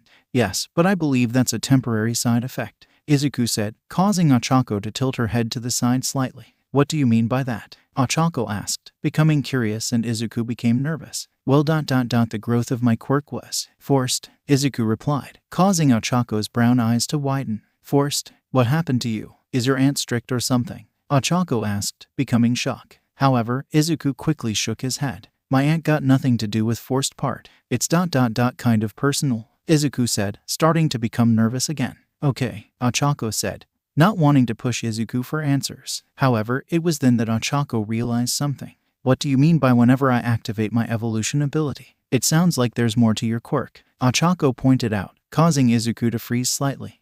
Well, for some strange reason, whenever I use my quirk, my whole body turns dragonish, Izuku explained, causing Ochako to gain a slight confused look on her face. Do you know why this is? Ochako asked, causing Izuku to shake his head. Nope, me or my aunt can't find any link between my dragon form and my evolution ability, Izuku explained, causing Akahako to frown slightly. That's interesting to know, Ochako said in a thoughtful tone of voice. I don't find it important at the moment. As long as I can use my quirk to help people, I'm fine with that, Izuku said, smiling slightly. Ochako stared at him whilst blinking her eyes.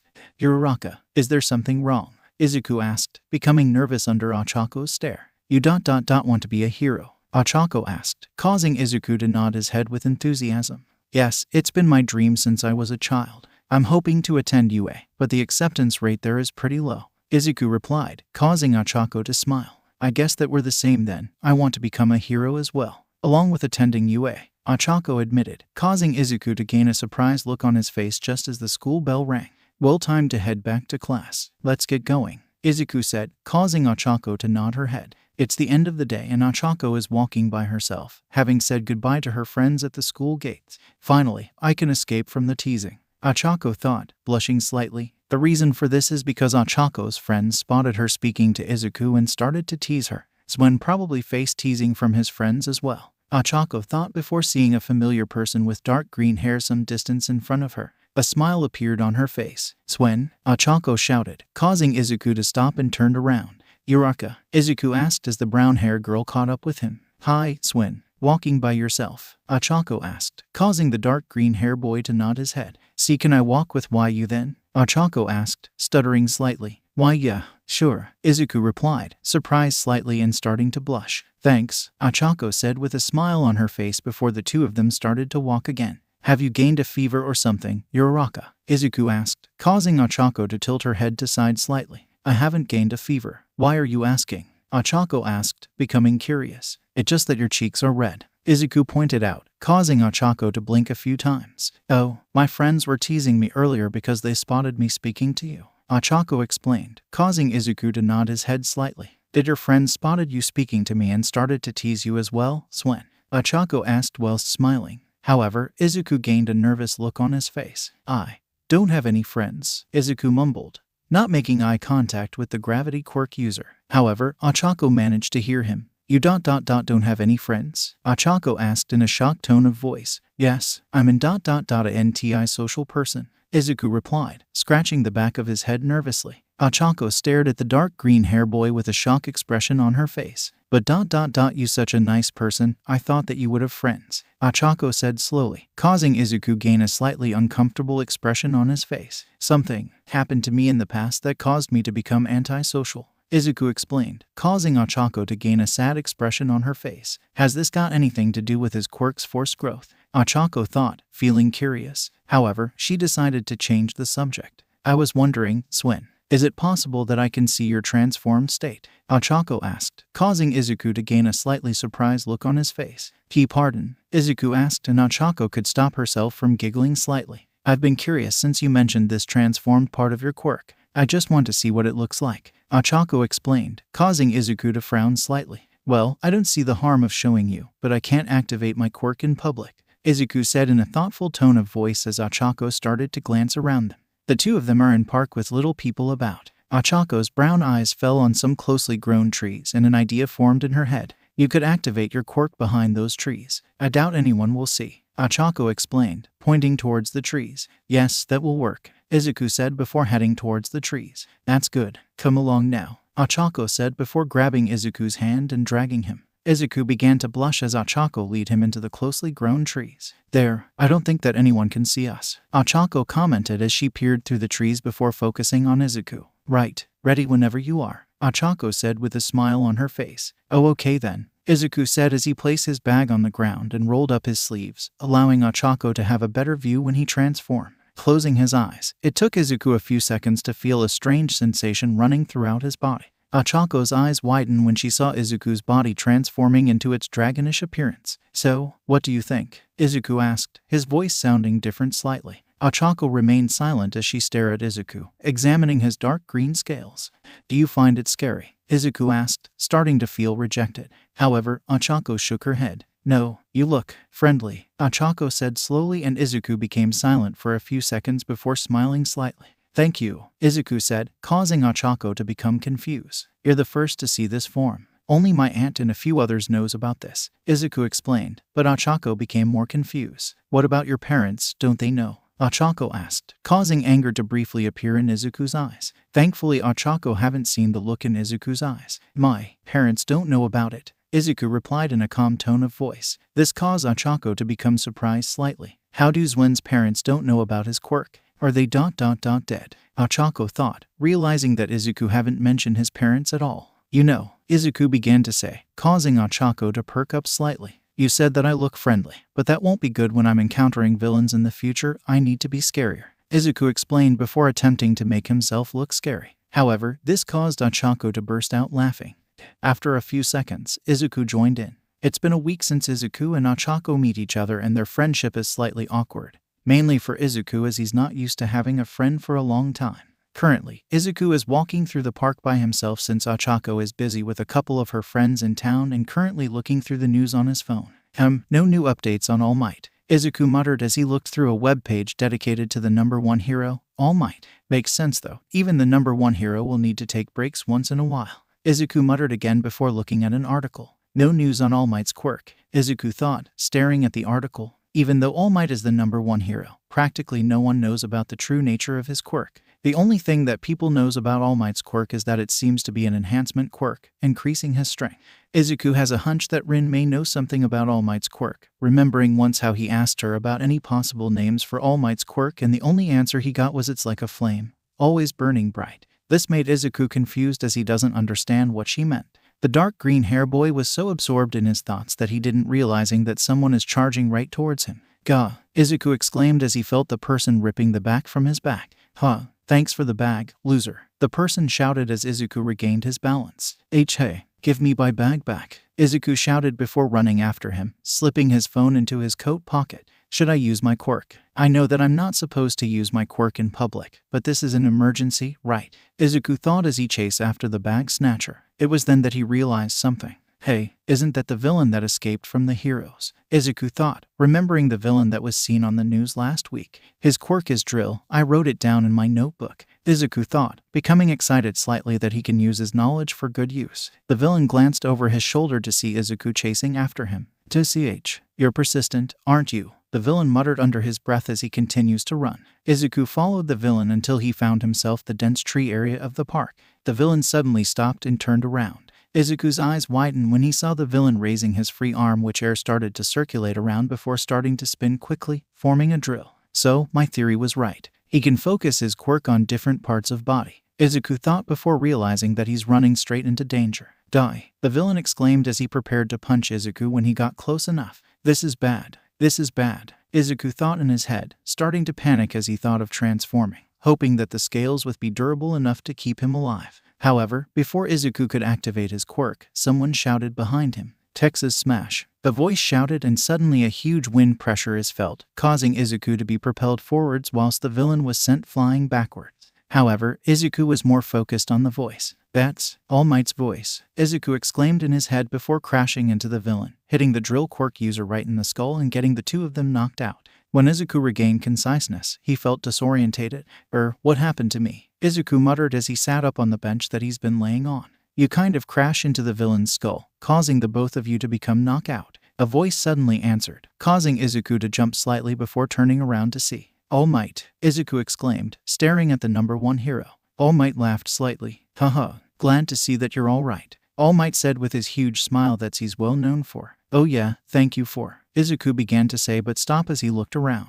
What happened to the drill villain? Izuku asked, seeing that the villain is nowhere to be seen. The police got him, and this might be yours, All Might said, holding up a bag that is familiar to Izuku. Oh, thank you. I thought that I was not going to get it back, Izuku said as he took his bag out of All Might's hand. However, the dark green hair boy became confused slightly. How do you know that this is my bag? Izuku asked, looking at All Might with a small frown. Well, I saw the villain stealing your bag and chasing after him, and I chased after the both of you, All Might explained, causing Izuku to nod his head slightly.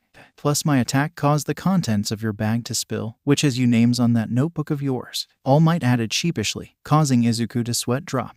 I see, Izuku said slowly. I couldn't help myself from looking at some of the pages of the notebooks. Very good analysis of the quirks written in them, All Might said with a thumb up, causing Izuku to scratch the back of his head with a small smile. Hey, thanks, Izuku said nervously. It's a good thing that your bag was recovered quickly. It would be bad if the villain read that notebook, All Might said, causing Izuku to nod his head. So, how are you being looked after by Rin? All Might asked, causing Izuku to gain a slightly surprised look on his face. How do you know my aunt's name? Izuku asked, becoming curious as All Might chuckled slightly. Hee, me and your aunt are old friends, All Might replied, causing Izuku to nod his head, slightly interested. It was then that the dark green hair boy realized something. You remember me from 5 years ago? Izuku asked slowly, causing All Might to nod his head. Of course, I've made you lots of hero work, but I never forget the important ones, All Might replied, causing a small smile to appear on Izuku's face. So, how's your quirk? I've heard that it's difficult to handle because it was forced, All Might asked, causing Izuku to frown slightly. It's been painful whenever I've been using the evolution part of my quirk, but the transformation part is okay, Izuku explained, causing All Might to nod his head, remembering the dragonish form that Izuku was in the first time that All Might saw him. Have you made a progress with your quirk, in terms of making it less painful? All Might asked, becoming curious. Not much, I still feel pain ... even if it's dulled slightly, Izuku replied, causing All Might to nod his head slightly. Still got a long way to go then, All Might said, causing Izuku to nod his head. Yep, hopefully the pain will disappear faster when I attend UA. Aunt Rin said that the teachers there are sort of brutal when training students to fully master their quirks, Izuku explained, causing All Might to nod his head slightly. You're not wrong about the brutal part, All Might thought, shaking slightly as he remembers a certain former homeroom teacher of his. Is Rin allowing you to attend UA,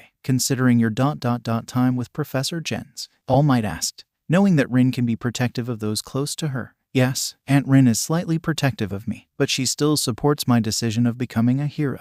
A dream I have since I was 4 years old, Izuku explained with a smile on his face, causing All Might to nod his head. It's nice to see that young Zwin still have that dream, despite his history and finding out that you thought to be quirkless, All Might thought, remembering what Rin said during the meeting 5 years ago. It was then that Izuku's phone rang. Can you give me a second, All Might? Izuku said as the dark green hair boy took out his phone and looked at who was calling. It's from Aunt Rin, Izuku commented before answering the call. Hi, Aunt. What, Izuku? Where are you? Rin asked, interrupting Izuku. I'm at Scene Park, Izuku replied, noticing that Rin sounding slightly panicked. Oh, that's good to hear, Rin said, sounding relieved. Why are you asking, Aunt? Izuku asked as he became curious along with All Might, who managing to hear the conversation.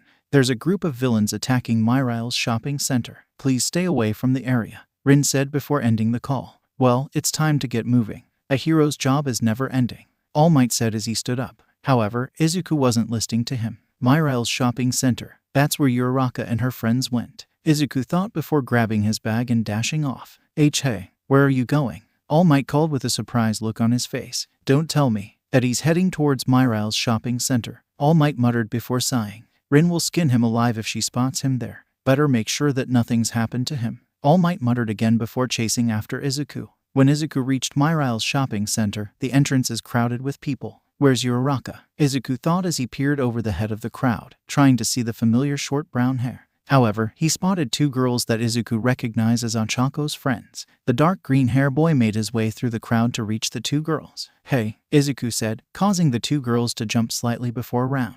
"Oh, hi Zwin," one of the girls said, surprised to see him. "What's happening?" "I've heard that villains are attacking the mall," Izuku asked, causing the other friend to nod her head. "That's right. A group of villains, led by a guy who has a snow quirk, suddenly attacked the mall. Most of the people in the mall have managed to escape," the friend explained, causing Izuku to nod his head. "And what the others who haven't escaped?" Izuku asked, starting to feel worried. "The others are being held as hostages. Achako is one of them. Don't worry though, there are heroes on the scene." The first friend and Izuku's eyes widened slightly. "Uraraka is ... in there," Izuku thought, starting to feel more worried. "Which heroes are on the scene?" Izuku asked the two friends. "Well, Recovery Girl is over there, healing those who got wounded," the second friend began to reply, pointing in a direction where an old lady wearing nurse's clothes who is with a group of people. "I think that Captain Smoke and Eclipso are in the mall. Not sure about the other heroes though," the second friend explained, causing Izuku to frown slightly. If Endeavor is here, then that would make things a lot easier for the heroes in beating the villain group.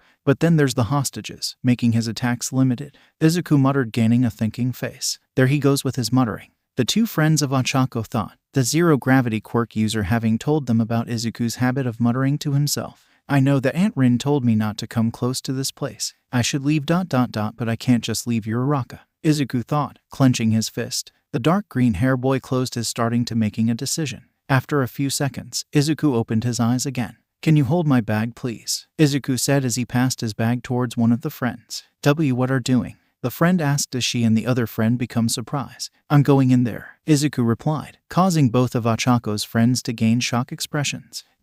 What? Are you crazy?" the first friend asked in a shocked tone of voice, causing Izuku to smile slightly. "Maybe I am. But I can't just stand here whilst Uraraka is in danger," Izuku explained, causing the two friends to look at each other. "There's no stopping you, isn't there?" the second friend asked, causing Izuku to shake his head before disappearing within the crowd. "Do you have any idea how he's going to get in?" the first friend asked, causing the second friend to shake her head. "No idea," the second friend replied simply. Achako told them that Izuku has a quirk but haven't told them what sort of quirk it is. It was then that a commotion is heard from the back of the crowd, causing the two females to turn their heads. Smiles appeared on their faces when they saw who it was. Within Myrile's shopping center, the heroes are fighting the group of villains. What do these villains want here in the first place anyway? Eclipso thought, frowning slightly. "The only thing I can think of are the banks, which are located a few floors up," Eclipso thought before sensing someone dashing towards her. The light, darkness quirk user turned around just in time to see a villain holding a dagger above her. "Mist punch," a voice shouted, and the villain is hit in the face by a fist made out of mist. "Thanks," Eclipso said as she turned around to see Captain Smoke and giving the pirate-themed hero a thumbs up. "Heh, heroes need to watch each other's back, right?" Captain Smoke asked, causing Eclipso to nod her head before raising a hand.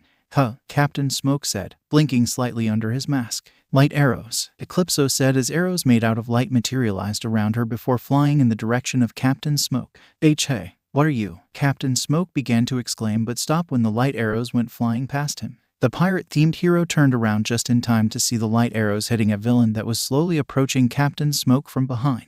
However, due to the low intensity of the light in the corridor they are in, the light arrows shattered like glass. But that gave the pirate-themed hero enough time to dash towards the villain and punching them in the gut, effectively knocking them out. "And I could say the same to you," Eclipso said, smirking under her helmet. Yeah, I know," Captain Smoke said, waving a hand in the air. "Have you figured out why the villains are attacking the shopping center?" Captain Smoke asked, causing Eclipso to shake her head. "I haven't got a solid idea why they would attack this shopping center. The only thing I could think of is the different bank branches on the floor above us," Eclipso explained, causing Captain Smoke to cross his arms whilst frowning under his white skull mask.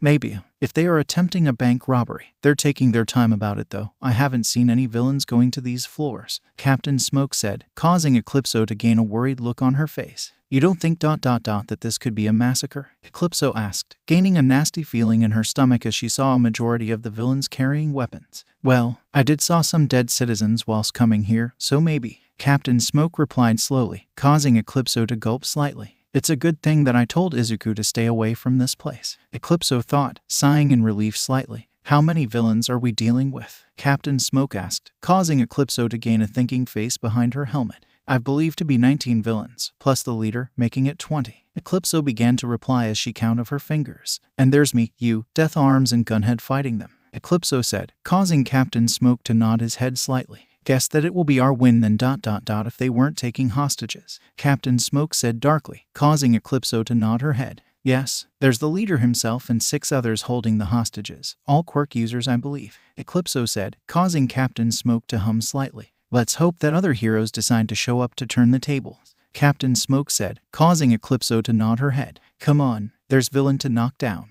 Captain Smoke said, causing Eclipso to nod her head again. There, I'd managed to get in without being seen, Izuku thought as he crept through the shopping center's entrance. The method that the dark green hair boy used to get into the shopping center is by turning invisible, the same technique used 5 years ago. Now, to find Uraraka and the other hostages, the invisible Izuku thought as he made his way through the shopping center, hearing the sound of battle. I wonder which heroes are fighting. I know that Ant is one of them, Izuku thought, becoming excited. However, it was then that Izuku noticed something on the floor, causing him to stop, and a nasty feeling started to appear in his stomach. A dead body, Izuku thought, gulping slightly as he tried to look away from the dead body. I'd need to get used to the sight of dead bodies. I will see plenty more in the future, Izuku thought before gaining a sad feeling. Whilst the aim of being a hero is to protect people, it can't be avoided that some lives will be lost. Izuku tore his eyes away from the dead body and carried on.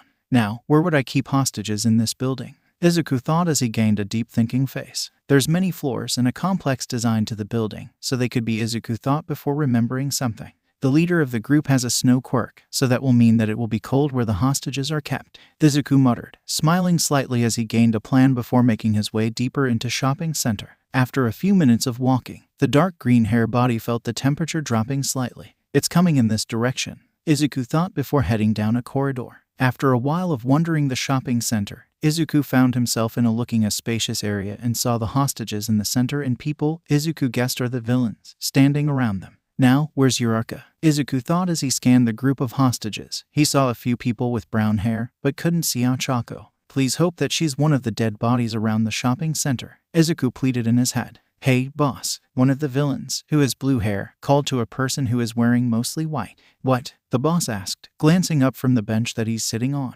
Can't we just kill these hostages now? I'm getting bored, the villain asked, causing the boss to glare at him. Are you an idiot or something? If we kill the hostages, then we have nothing to bargain with when the heroes arrive, the boss explained harshly. Bargain? What do they want from the shopping center? Izuku thought, becoming confused as he decided to evolve his body so that it will grow fur. Him can't stand the cold any longer. Ignoring the pain, a now visible Izuku started to hear footsteps, and a few seconds later, Eclipso, Captain Smoke, Death Arms and Gunhead made their appearance. Give up, villains. This is our victory, Death Arms announced, but the boss kept a calm expression on his face. Really? You do realize that me and my boys are holding hostages? The boss said in a calm manner as Gunhead raised his arms. Why do you want, villain? Gunhead asked, eyeing the other villains through his mask. Nothing much, just the money in those bank branches on the upper floors. You give us the money and we'll hand you the hostages, the boss replied, clasping his hands together. Like hell we'll reply to your demands, Death Arms exclaimed as he took a step forward. However, the boss chuckled slightly. Oh, I think you will reply to them,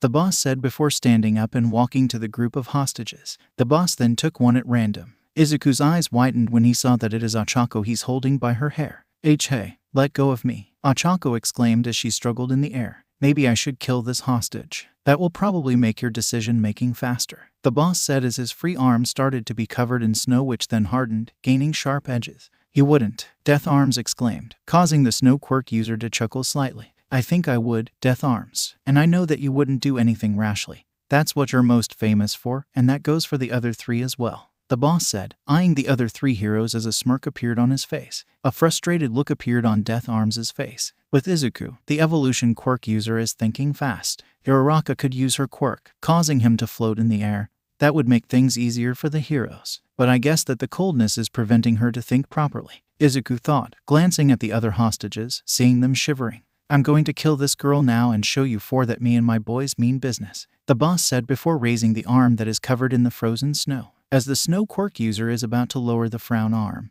aiming to cut off Ochako's neck, something snapped within Izuku. Stay away from her, Izuku roared before dashing towards the snow quirk user. Izuku, Swen, Both Eclipso and Ochako exclaimed in their heads at the same time as Izuku jumped into the air and prepared to punch the boss. Suddenly, a dark indigo aura surrounded Izuku's clenched fist, and when it made contact with the boss's face, it caused a small shock wave and sent the snow quirk skidding backwards and crashed into a pillar. Everyone gained wide eyes as Izuku caught Ochako before she could hit the ground. "Uraka, are you okay?" Izuku asked, holding the gravity quirk user bridal style. "Yes, I'm fine," Ochako replied before noticing that Izuku's normal green eyes have turned indigo. However, it was then that Ochako realized the position that Izuku is holding her, causing the gravity quirk user to start blushing. "What hit me?" the boss muttered as he slowly stood up from the ground. When his eyes fell on Izuku, he gained a slight surprised look on his face. "Well, this is interesting. I didn't expect that there was a fifth hero hiding," the boss said as he glanced at the actual heroes. Due to the masks and helmet covering Captain Smoke's, Gunhead's, and Eclipso's faces, no one could see their expression. However, Death Arms has a shock expression on his face. Captain Smoke noticed the shock expression and jabbed Death Arms in the stomach with his elbow, causing the punching hero to realize that everyone could see his shock expression on his face and cleared his face of his shock expression. The boss examined Izuku's dragon form and smirked slightly. "Nice quirk you got there, boy. And also a powerful punch. I can still feel the sting," the boss said, rubbing the place that Izuku punched him. "However, you made a mistake of letting your emotions get the better of you, making you a rookie, but I can tell that the girl that I was about to kill is close to you," the boss explained, causing Izuku to tighten his hold on Ochako. "All right, boys, get him," the boss said, causing the villains to start grinning. "No," Eclipso yelled and began to charge towards Izuku but was blocked off by 3 members of the group. "TCH, what shall I do?" Izuku thought as he eyed the villains that are approaching him and Ochako. "You better think of a plan fast, otherwise you're in a world of pain," the boss said, him being one of the villains approaching Izuku and Ochako. Ochako closed her eyes, starting to feel fear slightly. "This man won't be in a world of pain." A voice suddenly spoke loudly, causing the villains to stop. "And why is that?" the voice asked, and the villains became tense, knowing who that voice belonged to. The hostages, Izuku, Ochako, and the heroes began to smile. Suddenly, someone landed on the space in front of Izuku and Ochako, causing dust to fill the air. "Because I'm here," All Might replied with a grin on his face as the dust disappeared. "Gee, great. All Might's here," the boss said, becoming scared slightly. All Might glanced his head around to look at Izuku and Ochako. "Are you two all right?" All Might asked, causing the 2 teens to nod their head. "Now then, villains," All Might began to say, turning his attention towards the villains in the room. "Prepare yourselves," All Might said, his grin widening. "OWOWOWOWOW. Amit, stop it," Izuku exclaimed as Rin pulled on his cheeks. With the arrival of All Might, the group of villains were easily defeated and now are being handed over to the police. However, as soon as Eclipso, now out of her hero costume, and Izuku are along, the light, darkness quirk user started to pull the dark green hair boy's cheeks. "What did I say to you on the phone?" Rin asked, still pulling Izuku's cheeks. "Not to go to the shipping centra," Izuku replied, his words distorted slightly. "And what happened?" Rin asked, glaring at Izuku slightly. "I went to the shipping centra," Izuku replied, and Rin released his cheeks. "Why did you go to the Myrile's shopping center when I told you not to do so?" Rin asked as Izuku started to massage his sore cheeks. "Hiroraka was there and I couldn't just stand outside and do nothing," Izuku replied, causing Rin to sigh. "Well, apart from you being reckless, I guess that your actions are justified," Rin said, causing Izuku to gain a hopeful smile on her face. "But don't expect to let off easily," Rin warned, causing Izuku to become depressed slightly. "Where are the hostages now?" Izuku asked, glancing out of the alley that he and Rin are in. "The hostages are being treated by Recovery Girl. Some of them got hurt by those villains," Rin explained, causing Izuku to nod his head slightly. "Why? Still worried by Uraraka?" Rin asked, smirking slightly. "Yes," Izuku replied before starting to blush, causing Rin to start laughing. However, it was then that Rin thought of something. "By the way, Izuku, when you charged at the snow quirk user, what were you feeling at the time?" Rin asked, causing Izuku to gain a confused look on his face. "I was feeling angry, like something snapped within me," Izuku replied, confusedly, causing Rin to gain a thoughtful expression on face. "An emotional response, perhaps," Rin thought in her head. "Why are you asking this?" Izuku asked, causing Rin to perk up slightly. "I'm asking because when you punched the guy in the face, a dark indigo aura appeared around your clenched hand.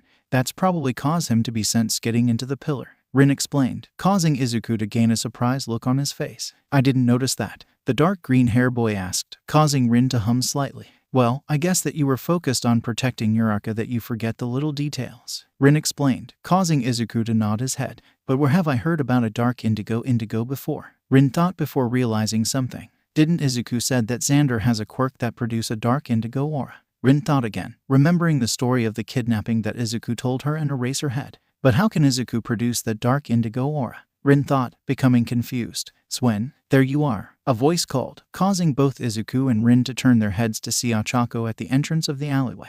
Uraraka, what are you? Izuku began to say but was interrupted as Ochako suddenly ran up to Izuku and hugged him.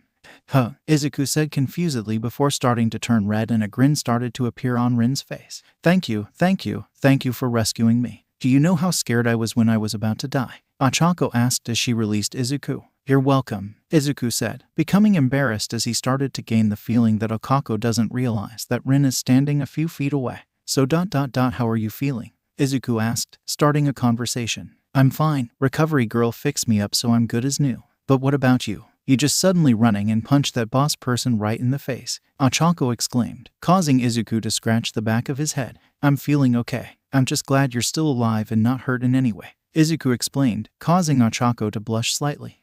You shouldn't say those sort of things, Izuku. Do you want girls falling for you? Rin asked, loving the fact that Ochako hasn't noticed her yet. You should have heard about the things that the other people, that were hostages, said about you, Ochako said, causing Izuku to raise an eyebrow. Such as? Izuku asked, becoming curious. Well, some said that you were kind of reckless, running straight towards the leader, and some said that you have a cool quirk, Ochako replied, causing Izuku to chuckle slightly. It's too bad that they haven't seen the full extent of my quirk, Izuku said, causing Ochako to nod her head. Yeah, Ochako said before finally noticing Rin. Hi, Miss Swen, Ochako said with wide eyes. Hello, Uraraka. It's nice to see that you finally acknowledged my presence, Rin said with a smile on her face as Ochako started to blush deeper. I am sorry I didn't saw why you, Ochako said, stuttering slightly. It's okay. You seem to be enjoying talking to Izuku, Rin said, causing the dark green hair boy to scratch the back of his head. Oh okay, Ochako said before suddenly becoming quiet.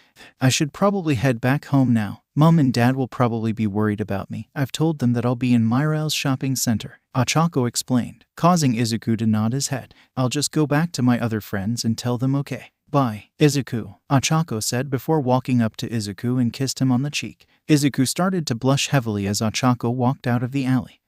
Come on now, Izuku, time to head back now, Rin said, starting to smirk as she placed an arm around Izuku's shoulder and steer him away. It's into the evening now, and currently Rin and Izuku are in their apartment, where the light, darkness quirk user is making dinner whilst Izuku is having a shower. I wonder what will be said on the media sites about Izuku, Rin thought as a small frown on her face. She knew that the appearance of Izuku will reach all the media sites and be talked about. Luckily, Izuku has been in his dragon-like form throughout the time that he'd been seen by the other hostages and heroes, so no one would recognize him. Even she didn't recognize him when she met him 5 years ago. I guess that means that Inko won't recognize him from the descriptions, Rin thought, suddenly feeling angry. She haven't made any form of contact with Inko over the last 10 years since Inko decided to place Izuku in the orphanage, even though she was pressured to do so. If Izuku didn't went to orphanage in the first place, how much of a difference would the kidnapping would be? Rin thought questioningly as she chopped up some tomatoes. Would Inko be knocked out or? Rin started to think before shuddering, not wanting to think off the other outcome. It was then that the front door rang, causing Rin to raise an eyebrow. Who would come here at this time? Rin muttered as she placed her kitchen knife and made her way towards the front door. When the light, darkness quirk user reached the door and opened it, she was greeted by a skinny man with long, spiky blonde hair and blue eyes. He is also wearing baggy clothes. Hi, Rin, the person said with a smile on his face. Toshinori, what are you doing here? Rin asked, clearly surprised to see the true form of the #1 hero. Toshinori became nervous as he took a deep breath. I'm here because it concerns my quirk, Toshinori replied, causing Rin to gain a slight confused look on her face before it shifted to seriousness. You better come inside, Rin said as she steps to the side, allowing the true form of All Might to enter the apartment. Nice place you have here. Not too grand and not too plain, Toshinori commented as he looked around. Thank you. It not like my last home, but it'll do, Rin said as she glanced over to the kitchen. Making dinner? Toshinori asked, causing Rin to nod her head. Yep. Doing a tomato and pasta dish, Rin explained as she walked into the kitchen area, causing Toshinori to nod his head. And where's young Swen? Toshinori asked, becoming curious. He's in the shower. He has quite an eventful day today, as you will know, Rin explained, causing Toshinori to nod his head. Yes, I'd actually meet him earlier today in Scene Park. That how I heard about the villains attacking Myrail's shopping center, Toshinori explained, causing Rin to become a surprised look on her face. How did you meet Izuku? Did you run into him or something? Rin asked, causing Toshinori to shake his head slightly. Well, someone stole young Zwin's bag and he was chasing after the person when I saw him, Toshinori explained, causing Rin to become surprised. How did Izuku got his bag back? Rin asked, knowing that Izuku still had his bag when she met Izuku after the attack on Myrile's shopping center. I gave him a hand in my muscular form, don't worry. Nobody saw me transforming, Toshinori added quickly before Rin could speak. What happened to the person who stole Izuku's bag? Rin asked, glancing down at the oven to see if it hot enough for cooking. It was the same villain that managed to escape from the heroes last week. The one with the drill quirk, Toshinori replied, causing Rin to nod her head whilst humming slightly. And what happened next? Rin asked, becoming interested. Well, I managed to knock both Izuku and the drill villain out with one of my Texas Smash, Toshinori began to reply, causing Rin to sweat drop. I took the knocked out drill villain to the police and waited for young Zwin to regain consciousness. We talked and then you called Zwin about the attack on Myrile's shopping center and you know the rest, Toshinori finishing explaining, causing Rin to nod her head. I see. Did Izuku remembers you from 5 years ago as All Might? Rin asked, causing Toshinori to chuckle slightly. Well, not exactly. It was me who brought up the question of how you are looking him, Toshinori replied, causing Rin to smile slightly. He'd told me that your training with his quirk is going slow, Toshinori said, causing Rin to nod her head. Sadly, yes. It's difficult to make a quirk act normally when it was forced activated for 5 years, Rin explained, causing Toshinori to nod his head. Yes, that's true. But things don't happen quickly and smoothly, you know. It will take time,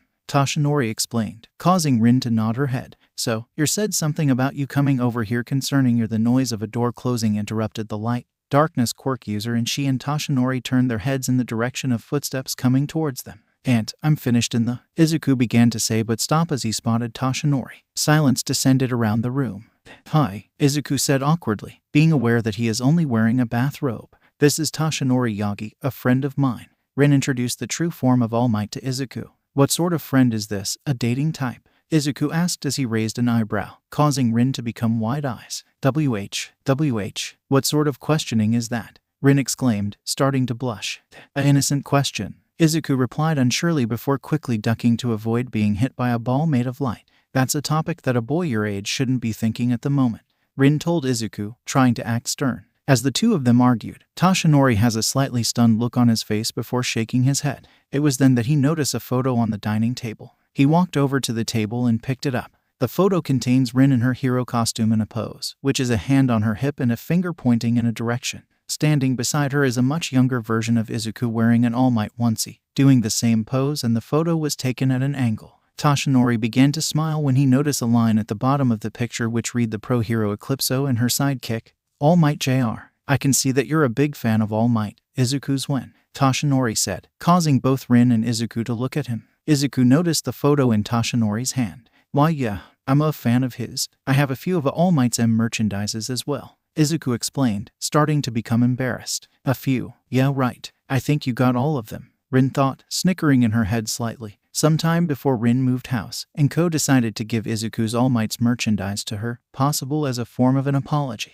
So why are you here, Mr. Yagi? Izuku asked, becoming curious. The reason why I came here is to speak to you, Izuku's Zwin, Toshinori replied, placing the photo back onto the table.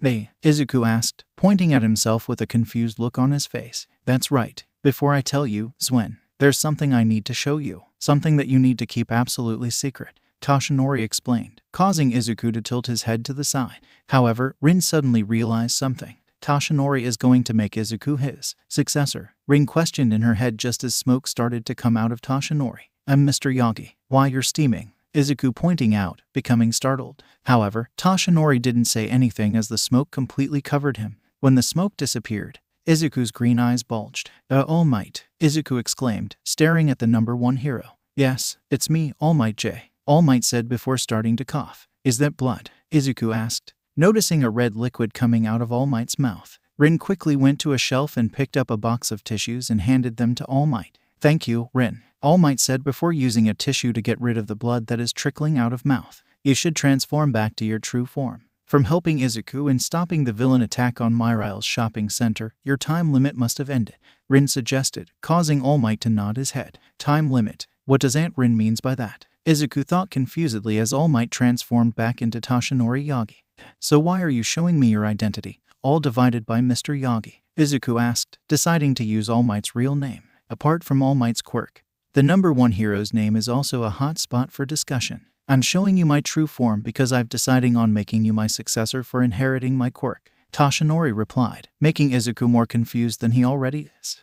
Huh, Izuku said, causing both Toshinori and Rin to sweat drop. Is the only thing you can think of, Izuku? Rin asked in a disbelieving tone of voice. Well, no, but I'm just confused on what Mr. Yagi said about inheriting his quirk, Izuku replied, making Toshinori to nod his head. Makes sense since nobody, except for a few people, one of them being Rin, knows about the truth of my quirk, Toshinori said, causing Izuku to tilt his head to the side. So what is your quirk? Many people theorize that it's an enchantment quirk, Izuku explained, causing Toshinori to nod his head. The media and the public are half correct. The truth of my quirk is that it's capable of passing between people. The name of my quirk is One for All, Toshinori explained, causing Izuku to become surprised. A quirk that's capable of passing between people? Izuku asked slowly, causing Toshinori to nod his head. Since there's a huge range of quirks, along with quirks that can affect other quirks, it does make sense for a passable quirk to exist, Izuku muttered with a thoughtful expression on his face. Both Toshinori and Rin stared at the muttering Izuku.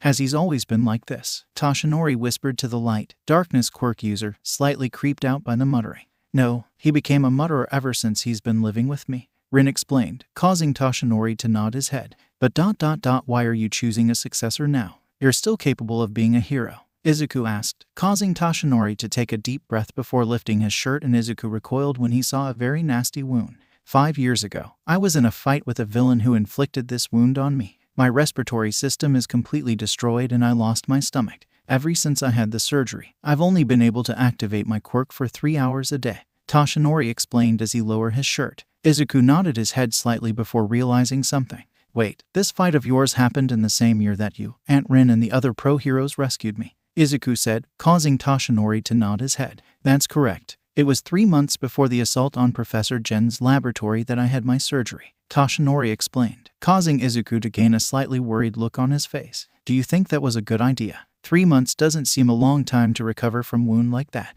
Izuku explained, causing a grin to appear on Toshinori's face. You don't need to worry about me. After all, I'm all Migoch. Toshinori began to reply but stopped when Rin hit him on the head. You'll bleed if you overexcite yourself, Toshinori, Rin explained as Toshinori rubbed the back of his head as Izuku became worried slightly. However, a thought entered the green hair boy's head. What will happen to you though if you pass One for All to me? Izuku asked, causing Toshinori to chuckle slightly. I'll still be able to use the quirk myself, although less stronger since you will be the possession of One for All, Toshinori replied, causing Izuku to nod his head. So, will you accept my offer, young Zwen? Toshinori asked, causing Izuku to gain a thinking expression on his face. What do you think, Aunt? Izuku asked, glancing at the light, darkness quirk user. Rin closed her eyes before taking a deep breath. I know that being the next wielder of One for All is a big honor, but it's also a burden, something that Toshinori will tell you in the future. I hope, Rin began to reply, glancing at Toshinori with a sharp glare, causing the true form of the number 1 hero to gulp slightly. Oh, of course, Toshinori said, causing Izuku to gain a confused look on his face. But, I'm okay with you being the next wielder of One for All ... as long you don't hurt yourself, Rin finishing replying, causing Izuku's eyes to lit up before focusing his attention onto Toshinori Yagi.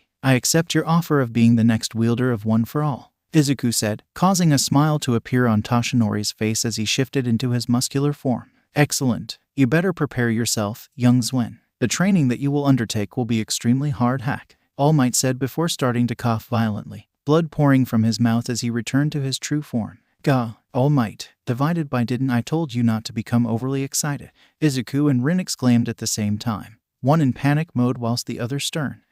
It's been 2 days since Toshinori met Izuku and choose him of being his successor. So how are we doing on these beach? Izuku asked, looking around at the beach that is covered in trash and rubbish. Well, since I've choose as my successor, we need to build up your muscles. If I give you One for All now, the power will probably rip you to shreds, Toshinori, in his muscular form, replied, causing Izuku to shiver at the image that enters his head. By no means that Izuku is on the skinny side. The green hair boy has some developed muscle, but he can tell that he need more muscles to become the next holder of One for All. So my training is basically moving all this trash and rubbish, Izuku asked, causing All Might to nod his head. That's correct, young Zwen. Hero work doesn't just involve saving people, it also involves volunteering work. By the time the entrance exam for O starts, I guarantee that you will be ready. All Might explained, causing Izuku to nod his head. 10 months of hauling trash from this beach to the dump site will be hell. I need to organize my days so that I have time for training. Izuku thought with a deep thinking face. By the way, if you're wondering about making a schedule, I already made one up. All Might said as he passed a stack of papers to a stunned Izuku. That was fast, Izuku said as he scanned some of the papers. Wow, All Might even wrote down how much sleep I get as well. Izuku thought in a stunned tone of voice as he continued to examine the paper. By the way, I expected you saw the news on the media sites, Hero X. All Might asked, causing Izuku to nod his head with a sheepish smile on his face. Hero X is the name that people have given Izuku since nobody knows his real name. Izuku and Rin became shocked when they saw pictures of him in his dragon-like form and guessed that one of the hostages has a phone and took a photo of Izuku. Yeah, I've saw on the social sites. It's a good thing that nobody could recognize me in my dragon-like form. Izuku said in relieved tone of voice. I know what you mean. It's like me when I use my quirk. All Might said, causing Izuku to nod his head. By the way, how is that girl you saved? Ochako Uraraka her name is, I believe. All Might asked, causing Izuku to become surprised that he knows Ochako's name. She's completely fine. She didn't got hurt or anything. Izuku replied, causing All Might to nod his head. That's good to hear. Now, let's get starting on your training. Let return these beach to its former glory. All Might said, causing Izuku to nod his head with a determined look on his face. At the start of Izuku's training, the green hair boy's muscles roared at him as they haven't been used on this scale before. Rin also been helping by making sure that Izuku is eating the correct type food to get the protein into his body. However, Izuku realized something with training pace. I should start some training for the entrance exam. Ochako thought as she walked down a street. It's only 5 months away and I still need to get over my sickness or at least reduce it. Ochako thought as she hummed slightly. The thought of training appeared in the gravity quirk user's head when she asked a very tired Izuku at school once, who replied that's he been training. What sort of training is Izuku going under that caused him to become that state? Ochako thought questioningly before noticing a group of people heading in her direction. This caused the brown hair to shift the hoodie on top of her head so that her face isn't invisible. Ever since the villain attack on Myrile's shopping center, she also gained attention as well as someone managed to get a photo of her. When her parents found out, they bombarded her with questions, asking her if she was alright and such. However, that didn't mean that the whole school didn't bombarded her with questions like her parents. Luckily, the teachers told the other pupils to stop asking Ochako any questions. Her two friends did have the suspicion that Izuku is Hero X, because Ochako did told them that Izuku has a dragon-like form when he uses his quirk. However, that didn't stop Ochako being questioned outside of school by people who look at the social sites, which was difficult for her to get away from, and Ochako wished that she can turn invisible. Back to the present. Thankfully, the group of people that were walking towards Ochako didn't glance in her direction and kept on walking. Ochako let out a sigh of relief. Thank God. I don't think I can take any more of this. Ochako thought as she glanced to the side and saw the beach. The gravity quirk user suddenly gained a sad expression on her face as she noticed the trash and rubbish covering the beach. This must have a beautiful beach at one point. Dad told me people started to dump their trash onto the beach. Ochako thought in a sad tone of voice. After a few minutes, an idea entered Ochako's head. Of course, with so much trash around, this is a perfect place to train. Ochako thought as a smile appeared on her face before starting to find a way down to the beach. After a few minutes of searching, Ochako is successful in finding a way towards the beach. However, it was then that Ochako noticed someone pulling what seemed to be a metal safe with a rope tied around it. What are they doing? Is the government finally going to clean this beach? Ochako thought, noticing a truck parked some distance away. I should ask them if they could leave some stuff for me to train with. Ochako thought as she started to head towards the person that is pulling the metal safe. However, when Ochako got closer, her eyes widened when she recognized the person. Izuku, Ochako asked in a shocked tone of voice, causing the now-known Izuku to turn his head to the side. Ochako, what are you doing here? Izuku asked, also in a shocked tone of voice. I was walking along the beach and I thought that this place was ideal for some training. What about you? Ochako asked, becoming curious as she tilted her head to the side. I've been training myself. I've been pulling this safe for a while now. Izuku explained, and Ochako turned her head to look behind her and saw the trail of sand. That's impressive, Ochako said with an impressive expression on her face. Yeah, thank you, Izuku said with a weak smile on his face as Ochako turned her head to face him again. After a few seconds of silence, Ochako started to giggle. What's wrong? Izuku asked, raising an eyebrow. I am giggling because of your position, Ochako replied, still giggling. The position that Izuku is in is the green hair boy standing at such a steep angle, and the only thing that's stopping him from falling onto the ground is the rope. Izuku blinked his eyes for a few seconds as he stared at Ochako before starting to giggle as well. Yeah, I do kind of look stupid in this position, Izuku said before starting to get back onto his feet. It was then that Ochako started to blush deeply. The reason for this is because Izuku is currently shirtless and the gravity quirk user can see his developed muscle. Ochako, are you okay? Izuku asked, tilting his head to the side slightly. The dark green hair boy looked down at himself and his eyes widened when he realized that he's shirtless. Ochako became surprised when Izuku suddenly disappeared and reappeared, now wearing a t-shirt. Sorry about that, Izuku said, starting to blush. It's okay, you didn't realize that you were expecting company, Ochako explained, her eyes looking to the side slightly. Oh okay then, Izuku said nervously, scratching the back of his head. So you've been doing some muscle training then? Ochako guessed, becoming shy whilst looking at Izuku. Yeah, I've been moving trash and rubbish from this beach to the dump for the last 5 months, Izuku explained, causing Ochako's eyes to widen. You've been moving trash and rubbish for the last 5 months? Ochako asked slowly, causing Izuku to nod his head. So how long is your training going to last? Ochako asked, becoming curious. Until I'll completely remove all the trash and rubbish from the beach, Izuku replied, causing Ochako's brown eyes to widen. Every single piece. Are you sure you can do that until the entrance exam? Ochako asked in a shocked tone of voice. Yes, my instructor created a schedule to follow, Izuku explained, causing Ochako to stare at him slightly. Yaohaven instructor? Ochako asked, causing Izuku to nod his head. That's correct, he's a friend of my aunt actually, Izuku explained, causing Ochako to nod his head before looking around. Is he around? Ochako asked, causing to frown slightly. Don't know, he busy with stuff, so he's not around here most of the time. Like I said, he created a schedule for me to follow, so I can carry on training by myself, Izuku explained, causing Ochako to nod her head in interest. I can't just say that my instructor is all might to Ochako even if she is a F-friend, Izuku thought, starting to blush again at the last part. Izuku, are you okay? Your face is red. Are you gaining a fever or something? Ochako asked, leaning forward slightly. And no, I'm fine, Izuku replied, blushing up even more. Are you sure? Do you need to sit down or I am here? How's the training, young Zwen? The voice suddenly spoke, interrupting Ochako as a muscular person suddenly appeared behind Ochako. Okay. The gravity quirk user screamed, jumping in the air. Izuku acted quickly and caught Ochako before she could hit the ground. Ochako, are you okay? Izuku asked to the stunned Ochako in his arms. Why yeah, I'm fine, Ochako replied whilst taking in deep breaths. Izuku looked up to see dust and smoke in front of them. That voice was All Might's voice. Please transform back to your true form, Izuku thought in a pleading tone of voice. When the dust and smoke died down, Izuku let a sigh of relief. Hi, Zwin. Sorry I made you scream. You know you sound like a girl there, Toshinori began to say, but when he saw Ochako in Izuku's arms.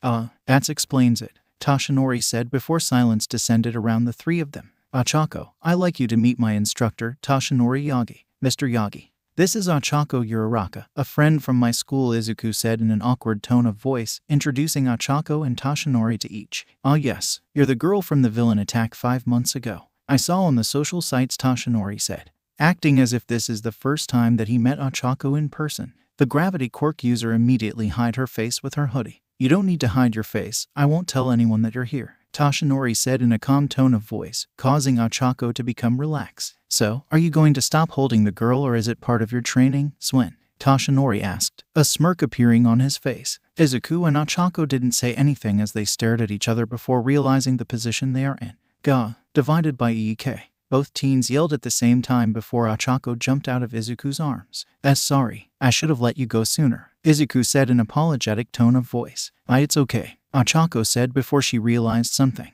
Izuku, you did say that this guy is your instructor, right? Ochako asked, examining Toshinori. That's right, Mr. Yagi is the one who started my training, Izuku replied, causing Ochako to become wide eyes. But how? He's so skinny. He even wearing clothes that are too big for him, Ochako exclaimed in a shocked tone of voice, causing Toshinori to sweat drop. Well, you can find help in the strangest of places, Izuku replied sheepishly, scratching the back of his head. I was expecting someone with lifts heavy weights or something. I would have believed you if you were being trained by All Might himself, Ochako exclaimed, causing Izuku and Toshinori to glance at each other. She isn't wrong, both males thought at the same time. So, what are doing here, Uraraka? Did you found out that Izuku is training here or something? Toshinori asked, causing Ochako to turn her attention towards the true form of All Might. No, I was just wandering through town before arriving at this beach and thought that this place was a good place for training with all the trash and rubbish about. My quirk is called Zero Gravity, which allows me to negate the gravitation of people and objects. However, the side effect is that I become sick.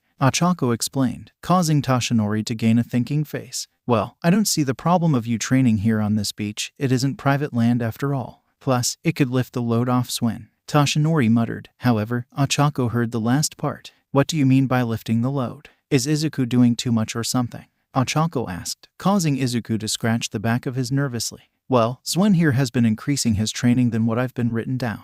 Tashinori replied, causing Ochako to become wide eyes. What, do you want to die or something before even attempting the entrance exam? Ochako exclaimed, causing Izuku to gain a guilty expression on his face. Well, I've done some calculating and I found out that I would have been doing around about 98 days of training, so I thought that I would increase it. Izuku explained, causing disbelief to appear on Ochako's face. Why didn't you transform into your dragon form? Surely that will give you some sort of boost in strength and stamina. Ochako asked, becoming worried. Well, that's kind of my fault. I told Swen here not to use his quirk, saying that the training will be more beneficial to his non-quirked body. Tashinori explained, causing Ochako to stare at him for a few seconds before closing her eyes and taking a deep breath. Ochako, Izuku asked, become slightly nervous. That's it, Ochako suddenly exclaimed, causing Izuku and Tashinori to jump, and it took the number 1 hero all his mental strength not to accidentally activate his quirk.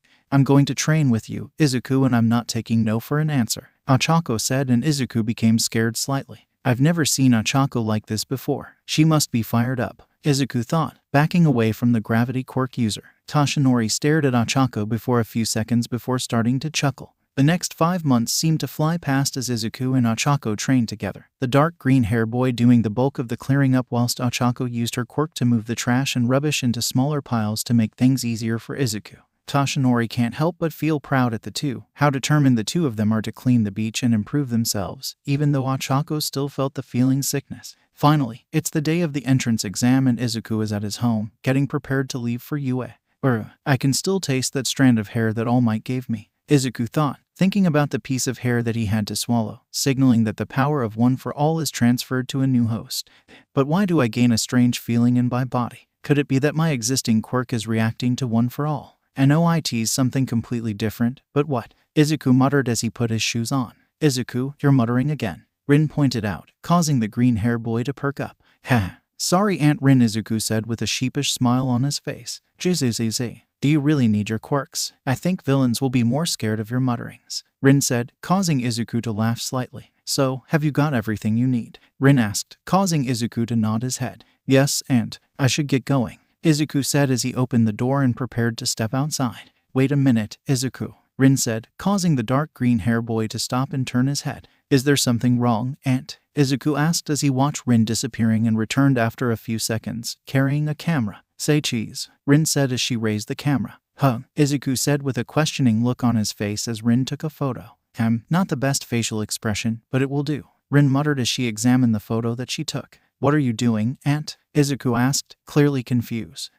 Oh, I thought it was a good idea to take a photo of you taking your first step of becoming a hero, Rin explained, causing Izuku to chuckle slightly. I'm only at the starting line. There's the chance that I won't pass the entrance exam, Izuku explained, but Rin shook her head. Don't say that. I'm sure you will pass, Rin said, causing a smile to appear on Izuku's face. Yeah, I better be off now. I don't want to be late, Izuku said as he walked out of the door. Good luck, Rin called just as Izuku closed the door. I'm going to ace this test, Katsuki Bakugo thought with smirk as he walked towards the gate entrance to UA, a huge building in the shape of a H. I wonder how Deku is doing, the blonde hair boy thought before gaining a slight surprised look on his face. Why did I thought of that? Katsuki thought in a confused tone of voice. It's been 11 years since he last saw the quirkless boy, from his knowledge anyway, and things have taken a drastic turn. It happened after a month since Katsuki and the others at kindergarten found out that Izuku was labeled as quirkless and started being bullied. However, one day Izuku didn't turn up at school and Katsuki didn't thought much of it.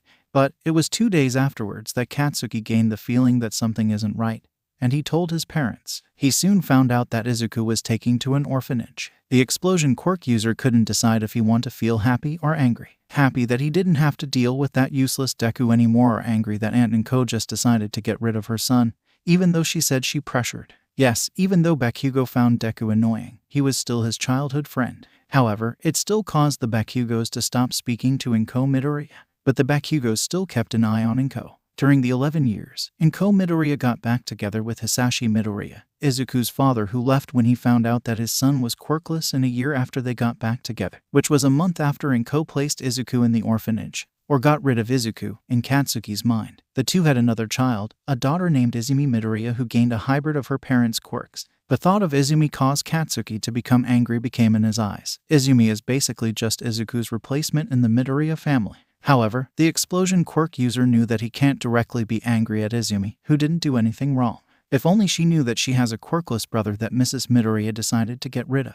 What will her opinion of her parents will be? The dark side of Katsuki's mind would think every time the explosion quirk user lay eyes the happy daughter of Midoriya family. As the explosion quirk crossed the gate entrance to UA, he noticed a person with dark green hair walking with a person with brown hair somewhere ahead. Katsuki shook his head. Great. The moment I start to think of Deku, I started to see him everywhere. Katsuki muttered, growling slightly. I need to keep focus for the entrance exam.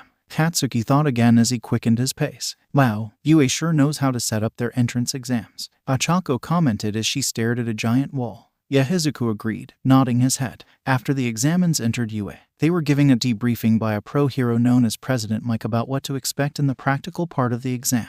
The practical is basically destroying 4 different types of robots, each one having a different value of points except one, which has a point value of 0. The examines are taken by bus to different examination sites, and luckily, Izuku and Ochako are going to the same examination site. It's a surprise that UA has the funds to make these sites, Ochako said as she tilted her head up, seeing the top of buildings on the other side. Well, UA is stated to have the toughest hero course in the country, only 1 in 300 applicants being able to be accepted into the school, so it makes sense to have the toughest entrance exam to be made, Izuku explained, causing Ochako to turn her head to look at the dark green hair boy. Can you please not make things sound daunting? I'm nervous already as it is, the gravity quirk user said, causing Izuku to chuckle slightly. Sorry, Izuku said before glancing around. Is there something wrong, Izuku? Ochako asked, becoming worried for her friend. It's nothing important, but for some reason whilst in the debriefing with President Mike, I gained a strange feeling, Izuku replied, causing Ochako to tilt her head to the side. Strange feeling? It must be all that nervous energy bubbling inside you, Ochako explained, causing Izuku to frown slightly. Maybe, but it feels like I recognize someone in the crowd, Izuku explained, causing Ochako to blink her eyes. You must have good eyesight then. There were millions in that room. Either that or you decided to use your quirk to increase your eyesight, Ochako said, causing Izuku to smile slightly. Yeah, maybe I have, Izuku said before the two of them started to laugh. So, what sort of plan do you have in mind to tackle the exam?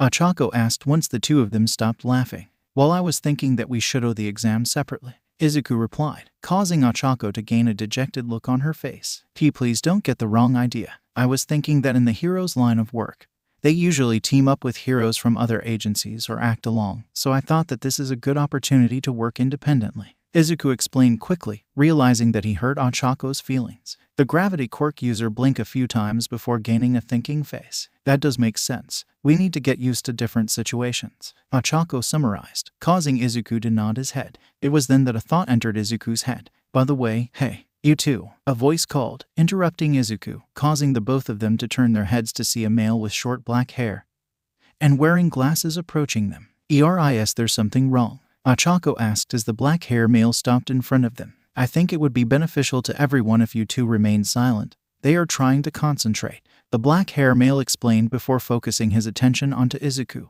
And you were mumbling back at the debriefing. You were distracting everyone, the black hair male said, causing Izuku to sweat drop slightly. Nobody complained though, Izuku thought in his head. And begin, a voice suddenly called, causing everyone at all training sites to become confused. What are you waiting for? The test has started. You don't have a countdown in a real-life situation, do you? President Mike explained on top of a tower-like structure, using the aid of his quirk. And by the way, 2 people in exam site B are already going in, President Mike called, causing the examines at the said site to become confused and look towards the now open doors to see 2 people going into the constructed citywell, one pulling the other by the arm. UK knew that this would happen, Ochako asked, surprised at Izuku's sudden action. Yes, this practical exam is just a lifetime crisis. No warnings, Izuku explained as he started to shift into his dragonish form. Makes sense. Let's do our best, Izuku, Ochako called as she gained her own speed. The other examines finally got their senses back and rushed in the exam site and started to fight the robots that started to appear. 27 points, not bad, Izuku thought as he smashed a 2-point robot to pieces. I wonder how Ochako is doing. President Mix didn't say anything about how many robots are assigned to each exam site. That could be troublesome, Izuku thought before sensing something to his left. The dark green hair boy whipped around to see a robot directly in front of him. Target locked. Prepare for termination, the robot said as it focused its attention on Izuku. A one-pointer, quick yet fragile, Izuku thought as he prepared to attack the robot. However, someone smashed the robot to pieces before Izuku could move. Izuku said before focusing his attention onto the newcomer. The person who destroyed the robot has spiky red hair and his arms seem to be rock-like. Sorry for stealing your point, the red hair person said with a smile on his face. Izuku frowned slightly before shrugging his shoulders. It's okay, it was a one-pointer anyway, Izuku replied, smiling slightly. However, it was then that he noticed the red hair male frowning slightly. Is there something wrong? Izuku asked, becoming nervous. Have I seen you somewhere? The red hair male began to say but stop as more robots started to appear around the two. The two boys went back to back as they eyed the surrounding robots. Good, this will reduce the time to track them, Izuku thought before looking at his hands. Why can't I activate one for all yet? Surely the hair should be digested and broken down by now, Izuku thought, frowning slightly, clenching and unclenching his hands. No time for talking. We got an exam to do, Izuku said as he got into a fighting stance, causing the red hair male to nod his head. Right, we have limited time after all, the red hair male said as he got into a fighting stance as well. It seems that my training with Izuku and Mr. Yagi has paid off. I don't feel queasy yet, Ochako thought as she pressed her fingertips together, causing the robots that were hanging in the air to be sent crashing back down. 28 points I believe, Ochako thought, adding the points in her head. I wonder how Izuku is doing. He must have at least the same amount of points as me, Ochako thought, thinking how the two of them were the first into the exam site. That's a cool quirk you have there, a voice called, causing Ochako to turn her head to see a girl with orange hair, green eyes and giant hands. Is that your quirk? Ochako asked, staring at the hands. Yep, useful when flattening these robots, the orange hair girl replied as she smashed a robot with one of her hands. Yeah, agreed, Ochako said in a slow tone of voice. Oh yeah, the name's Itsuki Kendo by the way. The now named Itsuki introduced herself with a smile on her face. My name is Ochako Uraraka, nice to meet you, Ochako said, smiling as well. I saw you running off with that boy earlier. You two looked eager to start, Itsuki said, causing Ochako to shuffle slightly. Well, it was more like Izuku pulling me along, Ochako muttered. However, Itsuki heard her. Itsuki said before hearing something approaching from behind. The orange-haired girl turned around and crushed a robot with one of her giant hands in one fluid movement. What would happen if that was an actual person? Ochako asked, slightly shocked. I still knocked them out, Itsuki replied, causing Ochako to sweat drop. Uraraka, behind, Itsuki exclaimed, causing the gravity quirk user to turn her head to see a three-pointer robot coming towards her. With sheer luck, Ochako managed to touch one of the robot's arms without getting hit. Itsuki watched as the robot float in the air. Release, Ochako said as she touched her fingertips together, causing the robot to be sent crashing down. Nicely done, but was it necessarily to say release? Itsuki asked, causing Ochako to laugh sheepishly. Sorry, force of habit I guess, Ochako replied, scratching the back of her head. However, it was then that a rumbling can be heard, causing confusion to spread across the examines. What's causing the rumbling? The spiky red-head male asked as he glanced at Izuku, who was frowning slightly.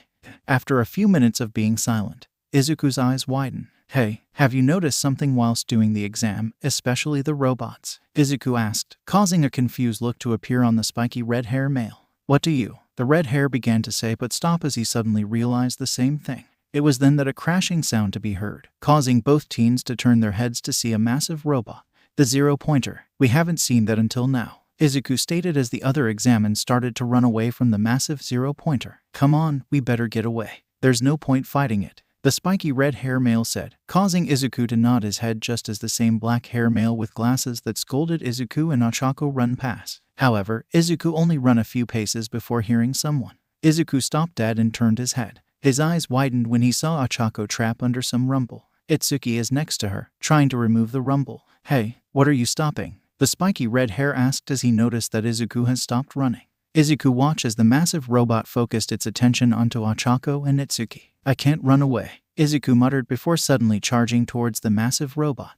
The spiky red hair male's eyes widened as he watched Izuku heading straight towards the massive robot along with the black hair male. Come on, one for all, Lend me your strength. The dark green hair male roared in his head as he subconsciously deactivated Darwin theory. He started to feel a huge amount of power surging through his legs, causing him to jump very high. Both Ochako and Itsuki became shocked as they saw Izuku flying straight towards the massive robot's face. This is it, Izuku thought as he clenched his fist, feeling the same power running through his arm. Evolution smash, Izuku shouted as he punched the robot's face. The robot looked like that it had been hit by a meteorite with the power of One for All. What on earth? The spiky red hair male exclaimed in a shocked tone of voice as he and everyone else watched the massive zero-pointer fall. Back with Izuku, the dark green hair boy began to realize what happened. Izuku screamed as he started to plummet onto the ground. How did I jump so high? Is this All Might's quirk? Izuku exclaimed in his head before starting to feel a sharp pain going through his body. Izuku turned his head to see his slightly damaged arm and legs. This what All Might meant by the backlashes. I may be the vessel for One for All, but my body isn't used to the raw power yet,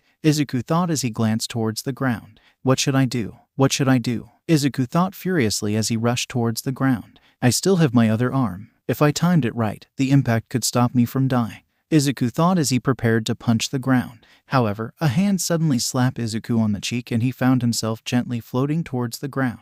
A confused Izuku turned his head to see Ochako floating on a piece of a robot.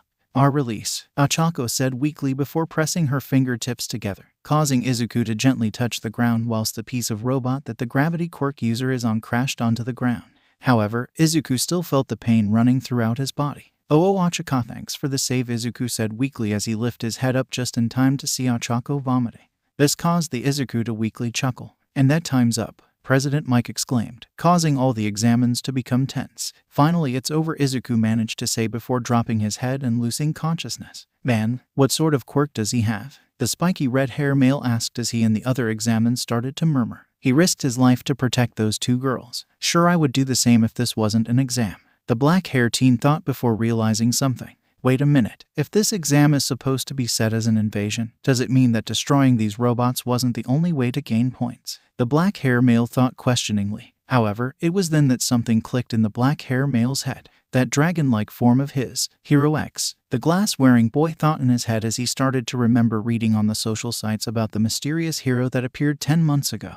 That girl is the same one as the new alongside Hero X, the black-haired male thought as his eyes drifted to Ochako, who still had a hand over her mouth, and Itsuki standing next to her, patting her back. Yes, well done everyone. A voice suddenly spoke, causing all the gathered examines to turn their heads to see an elderly woman wearing nurse clothes walking towards them. Who are you? The spiky hair male asked confusedly as the elderly woman walked past him. I'm the youthful heroine, Recovery Girl. I'm practically the backbone of UA, allowing the school to hold these sorts of exams. The now-named Recovery Girl explained with a smile on her face. Youthful, the spiky red hair male thought whilst sweat dropping as Recover Girl focused her attention onto Izuku. My, this is the result of your quirk, being able to hurt your own body like this, Recovery Girl said before kissing Izuku on the head. Huh, Ochako said with a shocked expression on her face, whilst also trying not to throw up again. That's Recovery Girl's quirk, super healing, Itsuki explained, finding Ochako's expression funny. However, Ochako started to think of something. There's no way that Izuku's quirk could give him that power. Evolution is based on creatures surviving a newly introduced environment to them, not granting them a power boost, Ochako thought before starting to frown. Does this has got anything to do with Mr. Yagi by any chance? Ochako thought again, thinking about Izuku's training instructor. However, before Ochako think of anything else, another surge of sickness went over her. Izuku, are you okay? You seem more quiet than usual for the past week, Rin asked, looking at the dark green hair boy with unsure look. It's been a week since the exam and the examines haven't heard a word from the school yet. Huh, oh, sorry, I guess all this waiting gets me on edge, Izuku replied sheepishly before taking a bite out of his fish. I know what you mean. I felt the same when I was waiting for my results, Rin explained, smiling at the memory. Izuku smiled slightly before gaining a frown on his face. What will happen if I don't get into UA? All the training for the last 10 months has been for nothing. I haven't heard from All Might as well, Izuku thought as Rin started to clean away the meal. I wonder how Ochako is doing. She hasn't received her results yet and she seemed jumpy on the phone, Izuku thought just as the doorbell rang. Maybe I should call her. It would probably calm my Izuku. Rin suddenly exclaimed, interrupting the dark green hair boy and making him jump. What? What's wrong, Aunt? Izuku asked, becoming tense. It's here, Rin exclaimed, holding a letter. Izuku's eyes widened when his eyes landed on the UA emblem. I think it's best if see the result by yourself first, Rin explained as she shoved the letter into Izuku's hands before pushing him into his room. Izuku didn't say anything as he stared at his closed bedroom door. Okay, Izuku finally said before walking over to his desk and sat down. The dark green hair boy stared at the letter for a few minutes before opening the letter, whereupon a small disc fell out of it and landed on the desk. Huh, Izuku said confusedly before it lit up and a screen formed in the air. This is a projection. All Might's face suddenly appeared on the screen, shocking Izuku. All Might, but I thought this was from UA. Izuku thought as he looked down at the emblem on the envelope. I'm sure you're wondering why I'm telling you the results for the exam. It's simple, I'm starting to teach at UA. All Might explained, answering Izuku's thoughts. All Might is going to be teaching at UA. Izuku thought in a stunned tone of voice. Izuku's when, that was amazing performance back there. A voice suddenly interrupted All Might and President Mike suddenly appeared on the screen. President Mike. That smash you did at the exam was great. Like how you add your own spin on it. Evolution SMA, President Mike explained before suddenly getting pulled off by white bandages of some sort. Izuku sweat drop at this. Now, where was I? Yes. You did well in the written portion of the exam and you did equally well in the practical part of the test as well. But All Might began to say, causing Izuku to gulp slightly and became nervous. Even though President Mike explained that the way to receive points is to destroy the robots, however, rescue points is also a factor in the practical. All Might explained, causing Izuku's eyes to widen. A screen next to All Might lit up, showing a footage of Izuku destroying the massive zero-pointer robot. A hero's job is to protect the citizens. If you reject all those who need saving ... then you are no hero at all. This is another way for UA to evaluate you. All Might explained, causing Izuku to start shaking slightly. You, Izuku's win, have received 60 rescue points, and whilst we're at it, young Ochako Uraraka also receives rescue points, 45 in fact. You're an All Might began to say, causing Izuku to start tearing up. Come on now, young Zwin. This is your Hero Academia. All Might announced, starting to smile. At this point Izuku has started to cry with happiness. Mr. Yagi, Izuku called as he spotted a skinny, blonde-hair male on the beach. The true form of All Might turned around and started to grin. Swen, glad to see you. Toshinori greeted but started to cough blood. Gah, Izuku exclaimed, becoming shocked at the blood. Don't worry about me. Well done on passing the exam, Toshinori said as he wipes the blood of his face. Yes, thank you. It was a surprise to hear that you starting to teach at UA, Izuku said, causing Toshinori to chuckle slightly. I bet it was. It will cause an uproar when the entire nation starts to hear about it though, Toshinori said, scratching the back of his head. Makes sense. Since you're the #1 hero, starting to teach will cause a massive reaction. It might even cause villains to start attacking the school, Izuku muttered, causing Toshinori to sigh slightly. Let's worry about villains attacking the school another time. I couldn't tell anyone until the school makes it public knowledge. With my limit time as a hero, I thought I would put it to great use and pass on my knowledge to the future generation of heroes, Toshinori explained, causing Izuku to nod his head. By the way, great scream when you first use of One for All, Toshinori said, starting to grin. Izuku smiled slightly. I don't know why I shouted Evolution Smash, it just came into my head, Izuku explained, causing Toshinori to shrug his shoulders. It doesn't matter, but it did mess you up, though, Toshinori said, causing Izuku to nod his head with a slight sad expression on his face. Yes, it was because I was put together in a hurry. If I had more time to then I could have avoided the damage, Izuku explained, looking down and clenching his hand. You have 3 entire years to fully master One for All along with Darwin Theory. You have plenty of time, Toshinori explained, causing Izuku to nod his head. It was then that a thought entered the dark green hair boy's head. For the last week ever since eating your piece of hair, my body seemed to gain a strange feeling, Izuku said, causing to appear Toshinori to blink a few times. Do you mean your body could tell that another quirk is entering the body? Toshinori asked, causing Izuku to frown slightly. I thought of that at first, but I don't think it's got nothing to do with One for All at all. It more like me body is reacting to the DNA from the hair, Izuku replied, causing Toshinori to gain a surprised look on his face. That's new. I didn't felt anything like that when I received One for All from my mentor, Toshinori admitted with a thoughtful expression on his face. But then again, it could be because you consumed a piece of hair that contains the DNA of 8 people, Toshinori explained, causing Izuku to gain a slightly confused look on face. Apart from me and you, there have been 7 other wielders of One for All. You're the 9th wielder whilst I was the 8th, Toshinori explained, causing Izuku to gain a surprised look on his face. Wow, One for All must have manifested sometime during the first era of quirks, Izuku said, gaining an interested expression on his face. Listen Zwen, for now you must gauge One for All so that your body is happy with the amount of power that is going through it. The more you temper your vessel, the more easier it will be to control the power. Toshinori explained as he picked up 2 cans that are littered on the ground and crushed them with the power of his one for all. Like the passing of the Olympic torch, the new flames will be weak, but with the passing of time, those flames will become bigger. All Might explained, causing Izuku to nod his head. Hey, is that All Might over there? A voice shouted from distance away, causing both Izuku and All Might to freeze. Quick, leg it, All Might said before running, quickly being followed by Izuku. Why are there people on the beach? Izuku asked as he glanced behind his shoulder to see 2 people at the pier. Thanks to your and young Uraraka's hard training, the people enjoy this beach again. All Might replied with a smile on his face. All right, Izuku said, starting to gain a smile on his face. I can't believe that we're in the same class, Izuku, Ochako said with a smile on her face. Yes, luck must be on our side or something, Izuku said as he and the gravity quirk user made their way through the corridors of UA. I think this is it. Class 1A.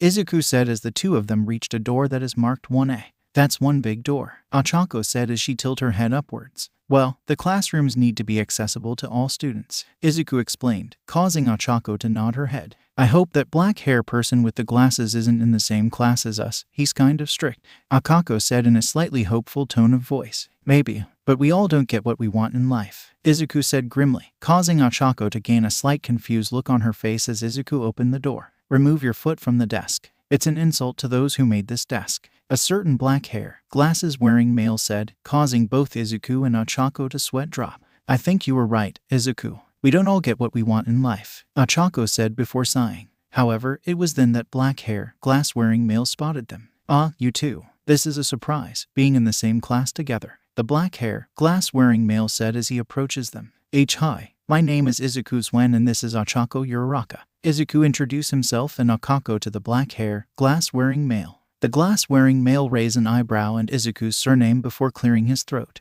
Greetings, my name is Tenya Ida. Nice to meet the both of you, Tenya said as he stops in front of them. I want to apologize, Swen. When I first saw you, I thought that you would be an annoyance, but you figured out that there was another factor in the exam, Tenya explained, causing Izuku to scratch the back of his head. Well, I didn't. I was more focused on saving Ochako and the other girl. I didn't realize that rescue points were included in the test, Izuku explained sheepishly, causing Tenya to gain a slight surprise expression on his face whilst Akako started to blush. Oh, well, it's good that you're looking out for your friends. This makes it the second time you save Uraraka Hero X, Tenya said, whispering the last part, causing Izuku to chuckle nervously whilst Ochako groaned. Can you please don't bring that up? I'm tired from all the questioning, Ochako said, causing Tenya to push his glasses up. I apologize. I guess that not all of us want to be in the spotlight, despite wanting to become heroes, Tenya explained, causing Ochako to nod her head. Izuku decided to look his fellow classmates and he spotted few that have mutated quirks such as one having 4 additional limbs on his shoulders and other with a black bird's head.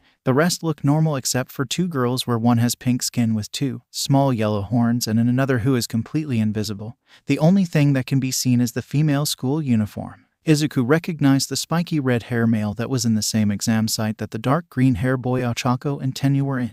Izuku's eyes widened when he spotted a blonde hair male. Kaken, Izuku exclaimed in a shocked tone of voice, causing the blonde hair male to turn his from looking at the window. His red eyes widened when he spotted Izuku and fall of his chair, crashing into the floor, causing some of the classmates to laugh slightly. The blonde hair male scowled at them as he stood back up before focusing his attention onto Izuku. Deku, is that you? The blonde hair male asked, becoming shocked. Hi, Kaken. It's been a while, Izuku said, scratching the back of his head whilst smiling sheepishly. Ochako gained a confused expression on her face. Do you know this person, Izuku? Ochako asked questioningly, causing Izuku to nod his head. Yes, this is Katsuki Bakugo, a friend of mine that I haven't seen in a long time, Izuku said replied, not wanting to tell Ochako the truth yet. Oh, I see, Ochako said before walking up to Katsuki. Hi there, Bakugo. My name is Ochako Uraraka. I'm a friend of Izuku's as well. Hope we can get along, Ochako said with a smile on her face as she shook Katsuki's hand. However, Katsuki remained unresponsive. What the hell? This is the first time I've seen Deku in a long time and he's already has a girlfriend. No, scratch that. How is Deku in UA in the first place? He's quirkless, Katsuki shouted in his head as Ochako let go of his hand. I think you've broken him, Tenya said as he pushed up his glasses. This caused Izuku to laugh sheepishly. Fancy seeing you here, Robot Smasher, a voice said, causing Izuku to turn his head to see the spiky red hair male walking up to him. The name's Ijiro Kirishima, by the way. Nice to meet you, the now named Ijiro said with a smile on his face. Hi, my name is Izuku Swen. Nice to meet you as well, Izuku said as he shook Eijiro's hand. However, Eijiro started to snigger. "Swen, you're half German?" Eijiro asked, still sniggering, and Izuku sighed. "My aunt's half German," Izuku replied, causing Eijiro to nod his head. "You know, I wonder who our homeroom teacher will be. I hope that it will be someone who's friendly. This course is going to be difficult as it is," Ochako asked with a questioning look on her face. There's a whole variety of the term friendly. Care to explain, Uraraka?" a voice asked, causing everyone to turn their heads towards the door to see a female with long black hair, blue eyes, and wearing a black dominatrix outfit over a white bodysuit along with a red mask. It's the R-rated hero, Midnight. A male with purple balls on top of his head exclaimed excitedly, drooling slightly. This caused the girls in the class to give him disapproval looks whilst Midnight chuckled slightly. "Glad to see that I'm well known to a few of you," Midnight said with a small smile on her face. "By the way, I would prefer if all of you call me Miss Kayama. We're at school after all," Miss Kayama explained, causing the whole class to nod their heads. "Wait, are you our homeroom teacher?" Ochako asked with a raised arm. "You're absolutely correct, Uraraka. I'm Class 1A's homeroom teacher," Miss Kayama replied, causing the male with the purple balls on his head to smile. "The hero's course is the best," the male thought, giggling slightly. "I've heard that Midnight is friendly but can be a sadist at times," Izuku muttered, causing Eijiro and Tenya to glance at him with raised eyebrows. "Wow, what Rin said about your mumbling is true, Swen," Miss Kayama said, causing the dark green hair boy gained a surprised look on his face. "You know my aunt?" Izuku asked confusedly, causing Miss Kayama to nod her head. "Of course, I'm close friends with her and I briefly met you 6 years ago," Miss Kayama replied, causing Izuku to blink his eyes confusedly. "Of course, she was one of the heroes that rescued me," Izuku thought whilst nodding his head. "I see that you remembered." Now, I know that this sudden Miss Kayama began to say as she headed towards her desk and started to search for something. "But I would like to put on these gym clothes and head outside," Miss Kayama explained, causing the whole class to become confused. "Or what about the entrance ceremony?" a blonde-haired male with a thick tail asked with a raised arm. "Don't worry about that. I thought we will be doing something fun instead," Miss Kayama replied, smirking slightly at the last part. The whole class started to shiver at this. "Come on now, time to get change," Miss Kayama said before noticing something. "Why is Bakugo frozen?" Miss Kayama asked in a confused tone of voice, looking at the still stone-like Katsuki. "Did you shock him, Kaminari?" Miss Kayama asked, turning her head to look at a male with short, electric yellow hair. "No, I didn't do anything, teach," Kaminari said with raised arms. "It's my fault actual," Izuku said, causing Miss Kayama to turn her attention towards the dark green hair boy. Katsuki, is an old friend of mine that I haven't seen for a long time. He just in shock," Izuku explained, causing Miss Kayama to nod her head with a thoughtful expression. "Yes, that does make sense," Miss Kayama said quietly before shaking her head.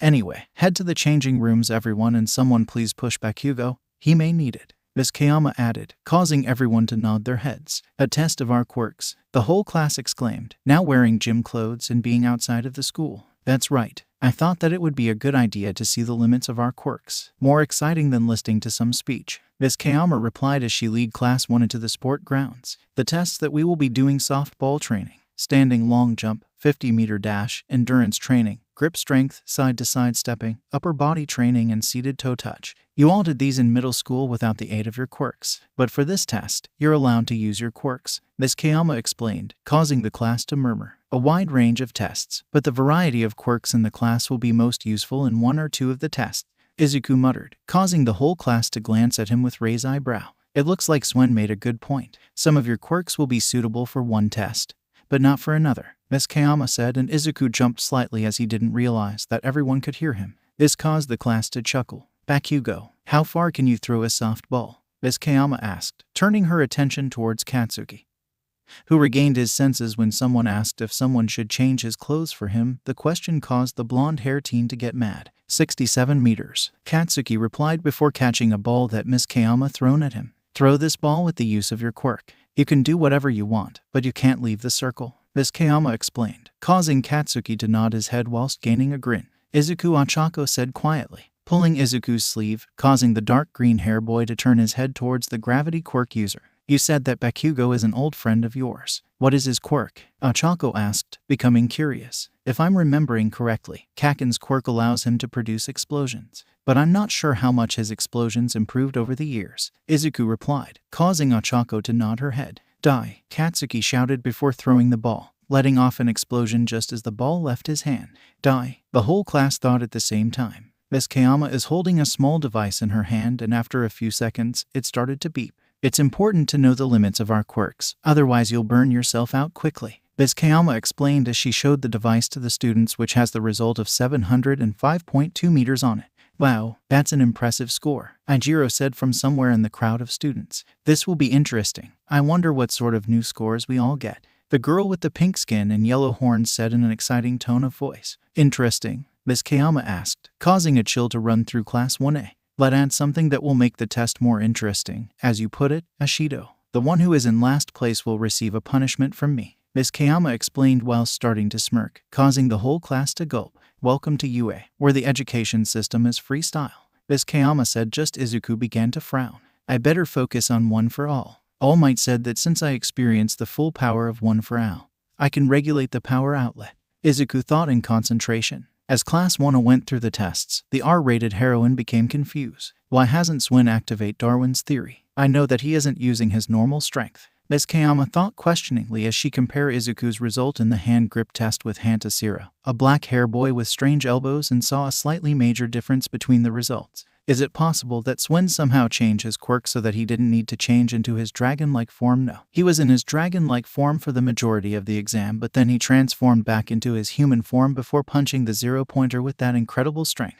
Is it possible that Miss Kayama thought but then trailed off, frowning? I see if my theory is true when it's his turn at the softball test. Miss Kayama thought as she watched Ochako took her shot at the softball throw test. The gravity quirk user throw her softball, however, instead of coming back down, it went high into the sky. Whoops, Ochako said whilst chuckling nervously, causing everyone to sweat drop as watched the ball climb higher into the sky. A few seconds later, a beeping sound came from the device in Miss Kayama's hand. Wow, never seen that record before, Miss Kayama said as she showed the screen to class. Seriously? The infinity symbol showed up. The electric yellow hair boy, whose name is Denki Kaminari, exclaimed in a shocked tone of voice. Next, Zwin, Miss Kayama called, causing some of the students to snigger slightly as Izuku picked up a ball and head towards the circle. Good luck, Izuku, Ochako said as she passed Izuku. Thanks, Ochako, the dark green hair said with a small smile before starting to frown in concentration. What should I do? I want to get a high score, but I can't take the chance of breaking my arm again.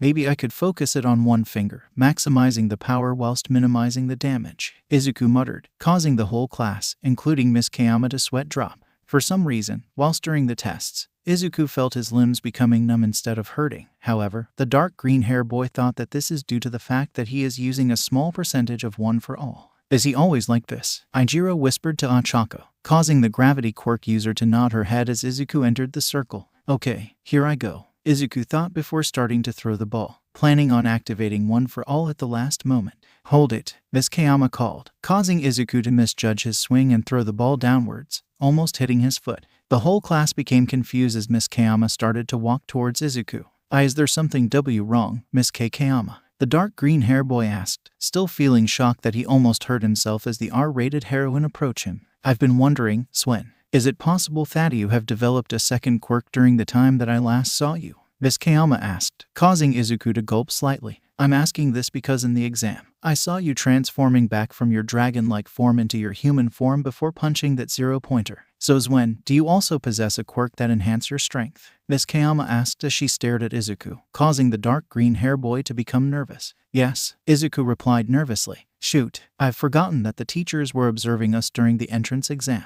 I should have stayed in my dragon-like form to avoid suspicion, Izuku thought, gritting his teeth slightly. I'm guessing that you devolved this enhancement quirk recently. Otherwise you wouldn't have broken your legs and arm during the test, and not been using Darwin's theory during these tests, Miss Kayama said, causing Izuku to nod his head. Well, could you please use Darwin's theory and that strength enchantment quirk at the same time? It would be good to see the result of both quirks, Miss Kayama explained with a small smile, causing Izuku to nod his head again. Zwin seems to be getting instructions from Miss Kayama. Wonder what's that about? Tenya questioned with a hand on his chin. Is it possible that Miss Kayama is telling Izuku to use Darwin's theory? Ochako thought in her head, feeling worried for some reason. During the tests, Ochako realized that Izuku isn't using Darwin's theory, even though Izuku told her that his dragon-like form gives him a boost in strength. However, the gravity quirk user can sense that Izuku is using that massive boost that she's seen in the entrance exam, yet in smaller amounts. The gravity quirk user glanced towards Katsuki, who is scowling. Wonder what Bakugo is thinking. Ochako thought, becoming curious. Okay, Swen, try again and sorry for making you almost hit your foot. Miskayama apologized before walking away from Izuku. The dark green hair boy took a deep breath before activating Darwin's theory. Everyone in Class 1 became shocked as Izuku transformed into his dragon-like form. What the? The girl with the plugs on her earlobes exclaimed in a shocked tone of voice. Wait, are you telling me that this guy hasn't been using his quirk at all? The male with purple balls asked, glancing around him. Don't know. He must be using something during the tests, answered a blonde hair boy that is wearing a belt with a circular buckle. Here I go. For real this time. A now transformed Izuku exclaimed in his head as he swung his arm. Now, 100%. Izuku thought as he activate one for all only in one finger. The ball shot into the air and everyone became shocked and Izuku immediately grabbed his hand when he lowered it. A few seconds later, the results appeared on the device and a huge grin appeared on Miskayama's face. Well done, Swen. Seems like your strength is a big asset to you. Miskayama said as she showed everyone the results. 805 meters. The entire class exclaimed at the same time. Impressive. And here I thought that Bakugo's score would be the highest. Ijiro said with a smirk on his face. It's strange that Swen hasn't used his quirk up until now. Do you know something, Uraraka? Tenya asked, glancing towards the gravity quirk user. Ochako remained silent as she stared at Izuku. Katsuki's jaw is hanging right open. What the heck is that? Deke is supposed to be quirkless. How on earth does he have a quirk? Katsuki shouted in his head before a thought entered his head. Hang on a minute, if Deku's supposed to have a quirk, shouldn't he have one of his parents' quirk? I know that his father breathes fire, but that doesn't mean that Deku's quirk allows him to transform into a dragon. Katsuki thought, beginning to frown. Swen, how's your finger? Miskayama called, noticing that the power of one for all being concentrated on one finger. Izuku released his hand and became surprised to see that it isn't broken. It's not BR. Izuku began to say but stopped when he realized something. Swen, is there something wrong? Miskayama asked, become slightly worried. My finger, I can't more it. Izuku replied as he showed Miskayama his finger and tried to move it. Strange, Swen's limbs got broken during the entrance exam.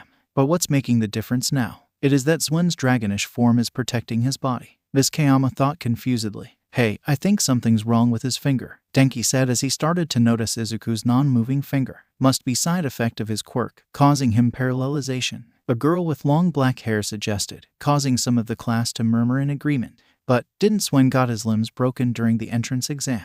Ijiro pointed out, glancing at Ochako and Tenya. Indeed, I guess that Swen must have done some training before school started, Tenya said with a frown on his face. However, Ochako has a feeling that it has something to do with Darwin's theory. Okay everyone, despite Izuku's paralyzed finger, we still have 3 more events to do, Miskayama said, causing everybody to nod their heads. The end of the day and currently, Izuku and Ochako are heading towards the train station. Man, first day at school and I'm already tired, Ochako said as she let out a big sigh. Well, this is the hero course after all. You don't have time for fun and games, Izuku said, smiling slightly. I know that, but still, those tests drain the strength from me, Ochako explained, causing Izuku to nod his head. True, but we got to learn our classmates' names from that quiz that Miskayama gave us. The dark green hair boy pointed, causing Ochako to nod her head. It was then that a question entered Ochako's head. Izuku, why did Bakugo call you Deku? Ochako asked, becoming curious. A confused look appeared on Izuku's face for a few seconds before his eyes widened as he started to remember. It's a nickname that Kaken called me in the past, Izuku replied, causing Ochako to gain a puzzled look on her face. But doesn't Deku means useless? Ochako asked, causing Izuku to slowly nod his head.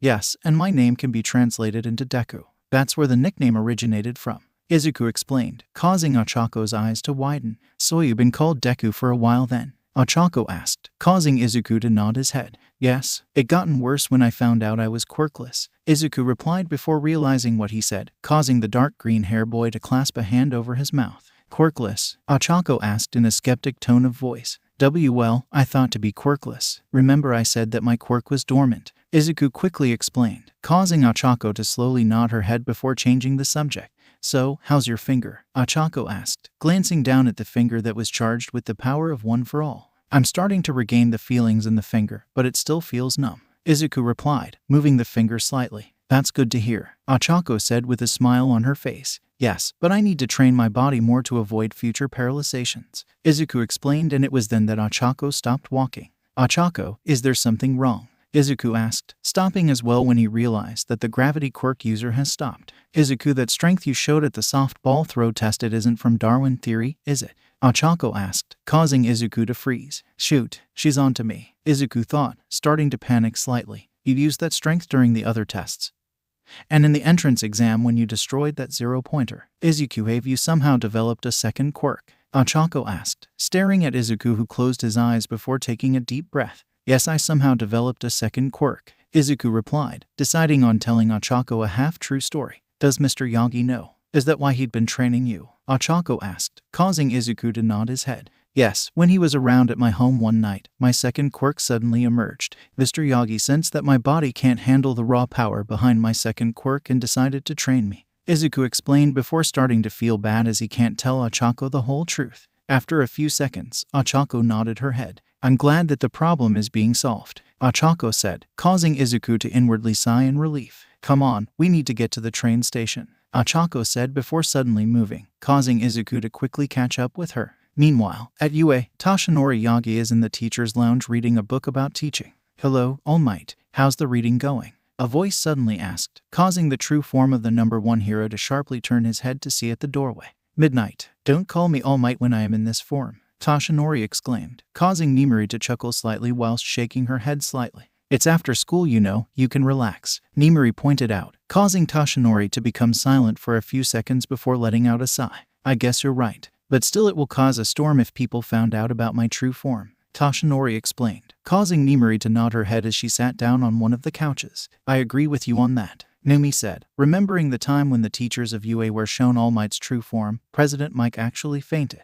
I'm getting the grips of the information of being a UA teacher. So, how are the students in your class? I saw you at the grounds, Toshinori asked, causing Nimuri to smirk slightly. They have potential, but will need some polishing up to do, Nimuri replied, causing Toshinori to nod his head slightly. What about Swen? Did he broke any of his bones like he did in the entrance exam? Toshinori asked, but became surprised when Nimuri shook her head. No, he didn't. When I asked him to use both Darwin's theory and his second quirk at the same time, it caused one of his fingers to become paralyzed, Nimuri explained, causing Toshinori to nod his head. That's good to hear. What did you say? Toshinori asked, becoming shocked about the second quirk part. Did Swen told her about One for All? Toshinori thought, becoming worried. Swen told me that, somehow, he developed a second quirk during the time that we haven't seen him, an enhancer-type quirk, similar to yours in fact, Nimuri explained, causing Toshinori to mentally sigh in relief. So, Darwin's theory prevents Swen's bones from breaking but instead cause him paralyzation?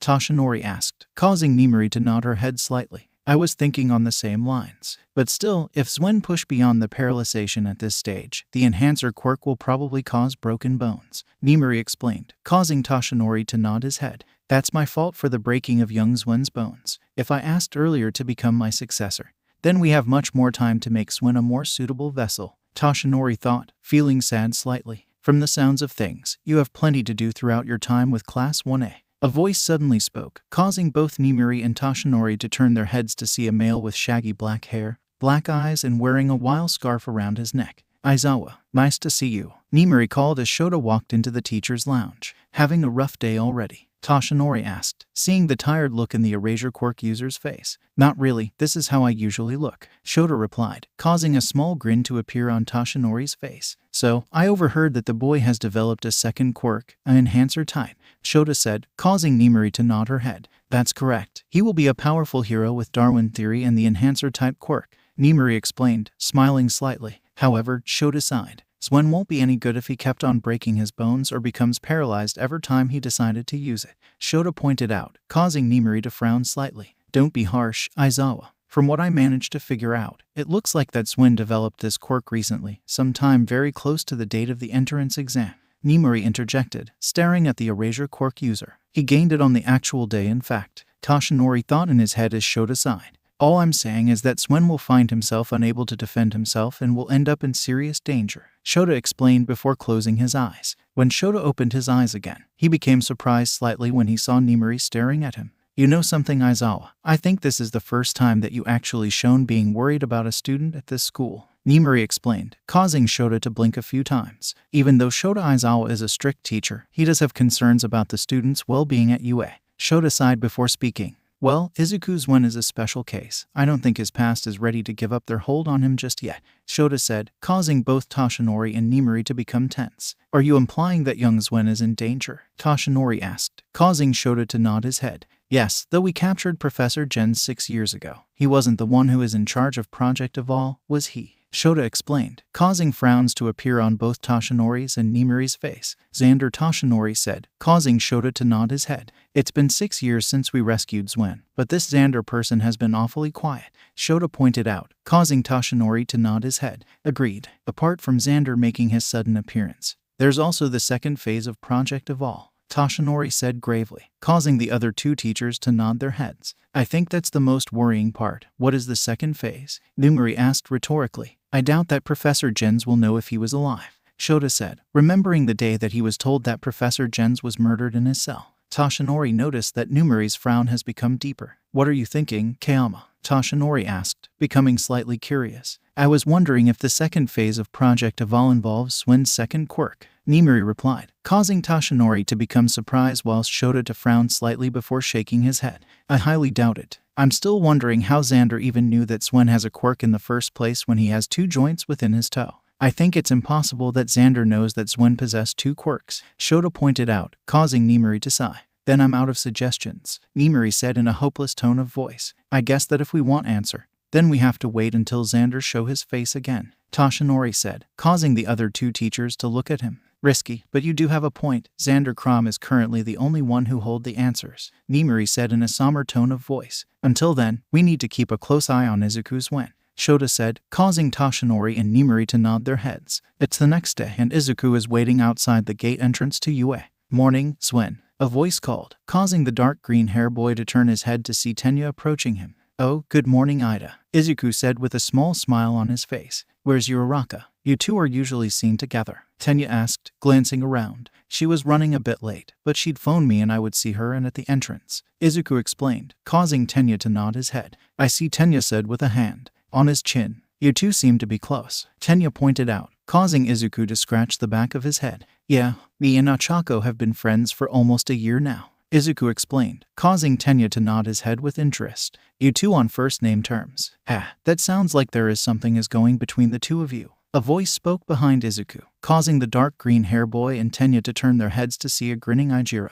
There's nothing going between us. We're just friends, Izuku explained, stuttering slightly and starting to blush. Are you convinced? Ijiro asked, turning his head towards Tenya. I think it's a bit early for the two of them to be in a relationship, Tenya replied, causing Ijiro to sigh in disappointment. Warning you 3, a voice called, causing the 3 males to turn their heads to see a smiling Ochako walking towards them. Morning, Ochako, Uraraka, the 3 males called, and Izuku's blush started to go deeper. So, ready to start the second day of UA? Ochako asked in an excited tone of voice. Yep, Ijiro said with a smile on his face, and Tenya nodded his head. Why yeah, let's do our best, Izuku said, causing Ochako to nod her head. Ijiro glanced towards Tenya with a smirk, and the spectacle-wearing male shrugged his shoulders as Izuku started to head towards UA. Wait a minute, Izuku, Ochako suddenly said, grabbing the sleeve of Izuku's school uniform. Is there something wrong, Ochako? Izuku asked, turning his head around to look at the gravity quirk user and becoming curious. I was wondering if I can call you Deku,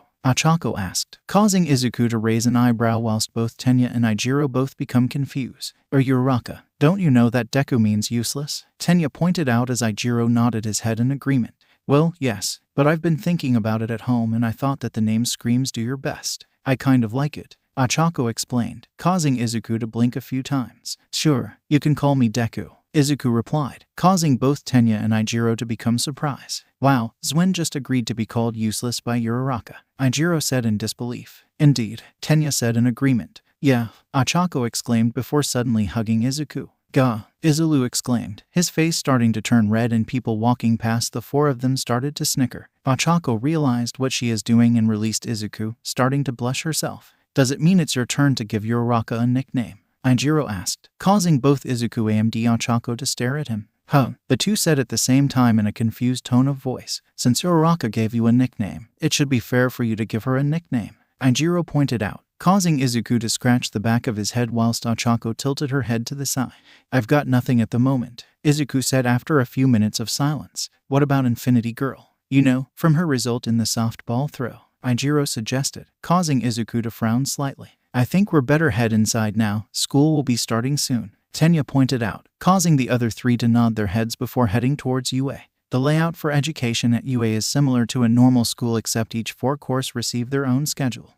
Okay, class, back to your seats, Miss Kayama called, signaling to class 1 that lunch is finished. For the afternoon lesson, which is basic hero training, Miss Kayama began to say but stopped as class 1 started to murmur. Please settle down, class, Miss Kayama said. However, a small smile is shown on her face. I will be handing you to another teacher, Miss Kayama explained, causing the whole class to become confused. Who will be teaching us? Tenya asked, raising a hand. The teacher that will be teaching you will. I have come through the door, like normal. A voice interrupted Miss Kayama, causing everyone to turn their heads to see All Might, leaning into the room. Be someone who needs to act like a normal teacher, Miss Kayama said, sweat dropping as the class started to chatter. Okay, All Might, I will be leaving class 1 in your hands, Miss Kayama said, causing the number 1 hero to nod his head before the R-rated heroine walked out of the classroom. Okay, class, hero basic training. The class that will put you through all sorts of special training to mold you into heroes. Today's activity will be battle training, All Might explained, and Izuku could sense that Katsuki, who is in front of him, is grinning. And for that you need your hero costumes, All Might said as he pressed a button and a section of the wall opened up, revealing boxes with different numbers on each one. The whole class started to chatter. Now, get changed and meet me in ground beta in rank order, All Might explained, causing the whole class to nod their heads. This place is similar to the one where me, Ochako, Ida and Kirishima did our exam, Izuku thought as glance around the city-like area. Izuku's hero costume consists of a light green bodysuit that is padded out in places for protection, along with black lines running around it, black shoes, and finally a mask that covers a majority of his head, leaving the back exposed so that the horns of Izuku's dragonish form will have room. The mask is black and the eyepieces are comprised of dragon teeths, jaws going at a diagonal which are light green in color. There is also a small backpack-like compartment attached to the back of Izuku's hero costume so that the dark green hair boy could place the mask away safely. Heh, it's nice to see our costumes physically rather than on paper, a voice spoke, causing Izuku to turn around to see Ochako, the person who spoke, wearing a costume that consists of a pink, white, and black suit along with a helmet with a see-through visor. Is it a bit tight? Izuku asked, worried slightly. It is. I should have been more specific in the design request, Ochako replied, laughing sheepishly before examining Izuku. Your costume looks good on you, Izuku, Ochako said, causing Izuku to blush slightly. Yes, you as well, Ochako, Izuku said nervously, causing Ochako to blush this time. Gee, thanks, Ochako said, stuttering slightly. Are you two done flirting with each other? A voice asked before snickering, causing both Izuku and Ochako to turn their heads to see a smirking Ijiro. His hero costume consists of black and dark red colors with a R belt buckle with ripped-up pieces of cloth attached to the belt. His chest and arms are completely exposed with straps going around his shoulders. We aren't flirting, both teens exclaimed at the same time, causing Ijiro to laugh. Sure sounds like it. By the way, the nice hero costumes, Ijiro said, giving them a thumbs up. Thanks, you too, Izuku said, causing the spiky red-haired teen to nod his head. All right then, is everybody ready? All Might said, himself wearing his own hero costume which consists of a blue, red, and white bodysuit with gold arm pieces and yellow boots. He also has a cape attached to his back. For this exercise, you will be doing indoor battle training, All Might announced, causing the class to become tense. As you will know, most villain battles are commonly seen outdoors, but the most heinous villains are most likely to appear indoors, All Might explained before clearing his throat. Therefore, for this exercise, the class will be split into villain teams and hero teams and face off in 2-on-2 indoor battle, All Might further explained, causing the class to start talking. What determines victory? Can I just blow everyone away? Are you going to punish those who lose their battle like Miss Kayama? How do we proceed to divide ourselves into teams? How fabulous is my cape? Momo Yaoyorozu, Katsuki, Ochako, Tenya and Yuga Aoyama asked all at once, causing All Might to sweat drop. My quirk isn't super hearing, you know, All Might said in a quiet tone of voice before taking out a piece of paper from a pocket.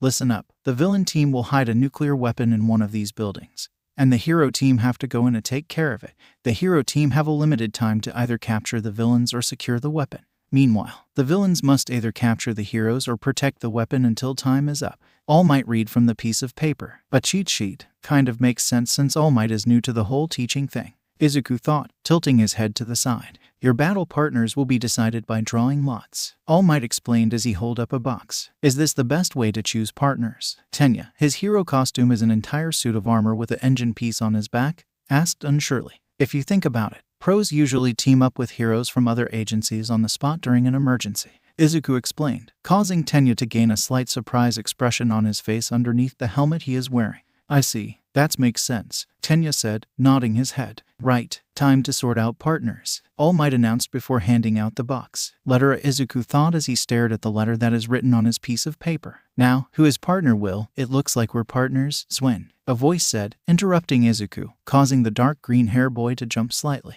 Izuku turned around and became confused when he just saw a pair of floating gloves, with one of them holding a piece of paper and some shoes. It's Toru Hagakure, right? Izuku asked, trying to remember the name of his classmate. That's right. I hope that we can get along. Toru, whose quirk makes her skin permanently invisible, replied in an exciting tone of voice. Yeah, hope so too, Izuku said before someone spoke. Got your partner already, Izuku? Ochako asked, causing the dark green hair boy to turn his head to see the gravity quirk user standing next to Fumikage Tokoyami, the male with Blackbird's head. Yes, this is Toru Hagakure, Izuku said, gesturing to the space beside him and hoping that Toru is standing beside him. Hi Ochako, sorry if I'm taking your boyfriend, Toru said, causing both Izuku and Ochako to become wide eyes whilst Fumikage raised an eyebrow.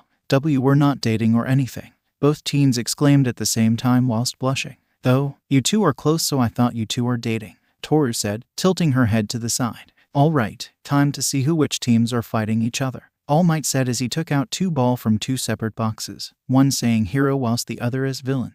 The hero team will be pair A, Izuku Swen and Toru Hagakure, whilst villain team will be pair B, Katsuki Bakugo and Momo Yaoyorozu, All Might announced, and Izuku gulped as he glanced towards Katsuki, the explosive quirk user, looking back right at him. Wow, it looks like we're going first, Swen, Toru said with a bright smile on her face. Yeah, Izuku said, starting to feel nervous. All right, would Team A and B come forward whilst the others moved to the observation room? All Might explained, causing the class to start heading towards the observation room. Swen, Fumikage called, stopping the dark green hair boy. Yes, Izuku asked, becoming curious. I will protect Uraraka when it's our turn, Fumikage replied, causing Izuku to become surprised slightly before smiling behind his mask. Thank you, Izuku said, causing Fumikage to nod his head. We better memorize the layout of the building. Izuku, not wearing his mask at the moment, said to Toru as he stared at the piece of paper in his hand. The two of them are standing outside a building where the villain team are already in, along with the weapon. Right, Toru said, nodding her head. It's glad that All Might is nice. We don't get punished if we fail, right? Toru said, smiling. Yes, Izuku said, nodding his head slightly. So, have you got any idea on how to deal with Bakugo and Yaoyorozu? Toru asked, causing Izuku to frown. I haven't really, but I'm pretty sure that Bakugo will be attacking rather than defending the weapon, Izuku replied, causing Toru to nod her head. That makes sense. Bakugo is the aggressive type along with his quirk, creating explosions, right? Toru asked, causing Izuku to nod his head. I'm not sure about Yaoyorozu, but I'm guessing that she'll be defending the weapon. From what I've seen during the tests yesterday, her quirk allows her to create objects. Not sure if there is a limit to the amount of objects she can create before a cooldown period is needed, or if she is limited to the size of the objects she can create, Izuku mumbled, causing Toru to stare at him. Let's just sneak into the building first, Swen, Toru said, finding the mumbling creepy. Huh, oh, sorry, Izuku said, snapping out of his mumbling. Okay, I'm going to take my clothes off, Toru said as she started to take her gloves and shoes off. Sure, Izuku said before realizing something. I didn't realize this until now, but I'm practically standing next to a naked girl, Izuku exclaimed in his head as he started to blush. Okay, time to get moving, Toru said in a determined tone of voice. All right, Izuku said, trying to get rid of his blush. So, got any ideas for yourself to sneak into the building? Toru asked, causing Izuku to sweat drop as the invisible quirk user is only referring to him. However, the dark green hair boy started to smirk as he placed his mask on. I've got a good idea, Izuku replied, causing Toru to tilt her head, becoming curious. Seriously, this guy can turn invisible as well, Hantasiro exclaimed as he and the others in the observation room watch Izuku transforming into his dragon-like form before seemingly disappearing on a screen. First super strength, then transformation, and now turning invisible. What other quirks does Swen have? Suyuasui, a girl whose quirk caused her to gain the appearance of a frog, wondered, causing everyone, except Ochako and All Might, to become curious. It more of camouflaging rather than turning invisible. Also, isn't a separate quirk, it's a part of his dragon-like transformation, All Might explained, causing everyone to become confused. What do you mean, sir? Shoto Todoroki asked, turning his head towards the number 1 hero. I'm guessing everyone knows about Charles Darwin, right? All Might asked, causing everyone to nod his head. He's the guy who studied animals and saw how the same species look different in different environments. Masahiro Ajiro, the blonde-haired male with the tail, replied, causing All Might to nod his head. Well, young Swen's quirk is basically Darwin's theory on evolution. All Might explained, causing the class to become surprised. Wow, that's an impressive quirk, Ijiro said in an odd tone of voice. It's a suitable quirk when used on a rescue mission, allowing Izuku to withstand something like extreme heat or extreme cold, Tenya pointed out, causing everyone to nod their heads. What about that strength he showed during the tests? He wasn't in his dragon-like form until the softball throw, Denki pointed out, remembering how yesterday everyone told about their score they got in middle school before doing the test. Do you think that Swen has two quirks, super strength and evolution? Nina wondered, causing class wanted to become silent. Be careful, young Swen. You will be asking a hailstorm of questions after your battle. All Might thought, thinking about past experiences, and Ochako started to become worried, thinking on the same lines as All Might. Sneaking in, complete, Toru said as she climbed through a window. Yes, but now we need to find the weapon, Izuku said as he helped Toru through the window. The only way that Izuku can know that Toru is close to him is the micro-transceiver that is hovering in the air. Yes, that will be tricky, considering that there are 5 floors to this building, Toru mused as Izuku began to think. Even though Izuku is camouflaged, Toru can still sense the dark green hair boy if she concentrated. If I was on the villain team, where would I hide the weapon? Izuku thought, thinking off all the possible hiding places. There are a lot of blind spots, don't you think? Toru asked, glancing around. Yes, increasing the possibility of a sneak attack, Izuku replied, frowning slightly. Come on, we better start searching, Izuku said before starting to walk. Right, Toru said in a determined tone of voice. The two of them searched the building but haven't found any sign of the villain team or the weapon. Izuku started to become tense. This doesn't make sense. Surely Yaoyoro's would have created objects that can detect approaching people, acting as a countermeasure for Hagakure. Izuku muttered, frowning beneath his mask. You know, Swen, you being camouflaged will be more effective if you don't mumble, Toru said in an amused tone of voice. Oh, sorry, Izuku said before realizing something. Hagakure, can you hear me through your micro-transceiver? Izuku asked slowly, starting to gain a bad feeling. Now that you mentioned it, yes, Toru replied, causing Izuku to become tense slightly. Hagakure, I'm going to undo my camouflage. Let me know if you can see me, Izuku explained before starting to concentrate, and after a few seconds, Izuku started to feel pain as he started to be visible. Why haven't you turned visible yet? Toru asked, causing Izuku to confirm his suspicion. Why has Swen undid his camouflage ability? Minoru Minate asked as he and the others watched the screen that shows Swen. All Might didn't say anything as he heard the conversation between the two members of the hero team. All Might, is there something wrong? Ochako asked, noticing the silence from the number 1 hero. Both Swen and Hagakure have lost each other, All Might replied, causing the whole class to stare at him. Seriously? Kyoka Gyro asked in a deadpan tone of voice. Indeed, All Might replied, wondering what the hero team will do. Great, me and Hagakure got separated, Izuku thought before starting to think of a plan. Hagakure, did you went up any stairs? The dark green hair boy asked as an idea started to form in his head. I have, yes, Toru replied, feeling nervous. Continue to search for the weapon whilst Izuku began to explain but stopped as someone suddenly appeared from around corner. Thought you, Deku, Katsuki exclaimed with a grin on his face. Kakin, Izuku exclaimed, becoming surprised before diving out of the way as Katsuki shot an explosion at him. Swen, is everything okay? Izuku heard Toru asked in a worrying tone of voice as the explosion hit the space that the dark green hair boy was previously in. Just focus on finding the weapon, Hagakure. I'll be fine, Izuku replied as he stood up and focused his attention onto Katsuki. Somewhere above Izuku, Toru breathed in deeply before breathing out again. Swen's right. I need to find the weapon. Yaoyoro's is probably guarding it, Toru thought before starting move. Nice reflexes, Deku. This will be enjoyable, Katsuki said. He stared at Izuku. Wow, you have changed a lot, Izuku said, blinking under his mask. Seriously, you're making comments about my attitude, Katsuki exclaimed, gaining a tick mark. It's been a while since we last saw each other after all, Izuku said as he got into a battle stance. Yeah, damn right it is, Katsuki said as smoke started to raise from the palms of his hands. The two of them stared at each other for a few minutes before Katsuki charged at Izuku, using the aid of his quirk to increase his speed. However, Izuku stayed where he is. What's wrong, Deku? Too afraid to well, Katsuki exclaimed as Izuku grabbed his right arm and threw the explosive quirk user over his shoulder. The ground underneath Katsuki cracked from the impact and Izuku jumped away from him. How did your eat by move? Katsuki asked as he slowly got up, feeling pain all over. From as far I remember, you're right-handed, so I guess that you would start with a right hook, Izuku explained as Katsuki noticed the cracked ground beneath him and his eyes widened slightly. That's some strength you have there, Deku. I guess that dragon-like form gives you a boost in strength, Katsuki said, causing Izuku to nod his head slightly. But if Deku overused that strength, it will cause him paralyzation, Katsuki thought as he remembers Izuku's finger. I will wait then to finish him off, Katsuki thought again, starting to smirk. Here I come, Kaken, Izuku exclaimed before charging towards Katsuki. The explosive quirk user became surprised slightly but managed to block the punch that Izuku threw at him.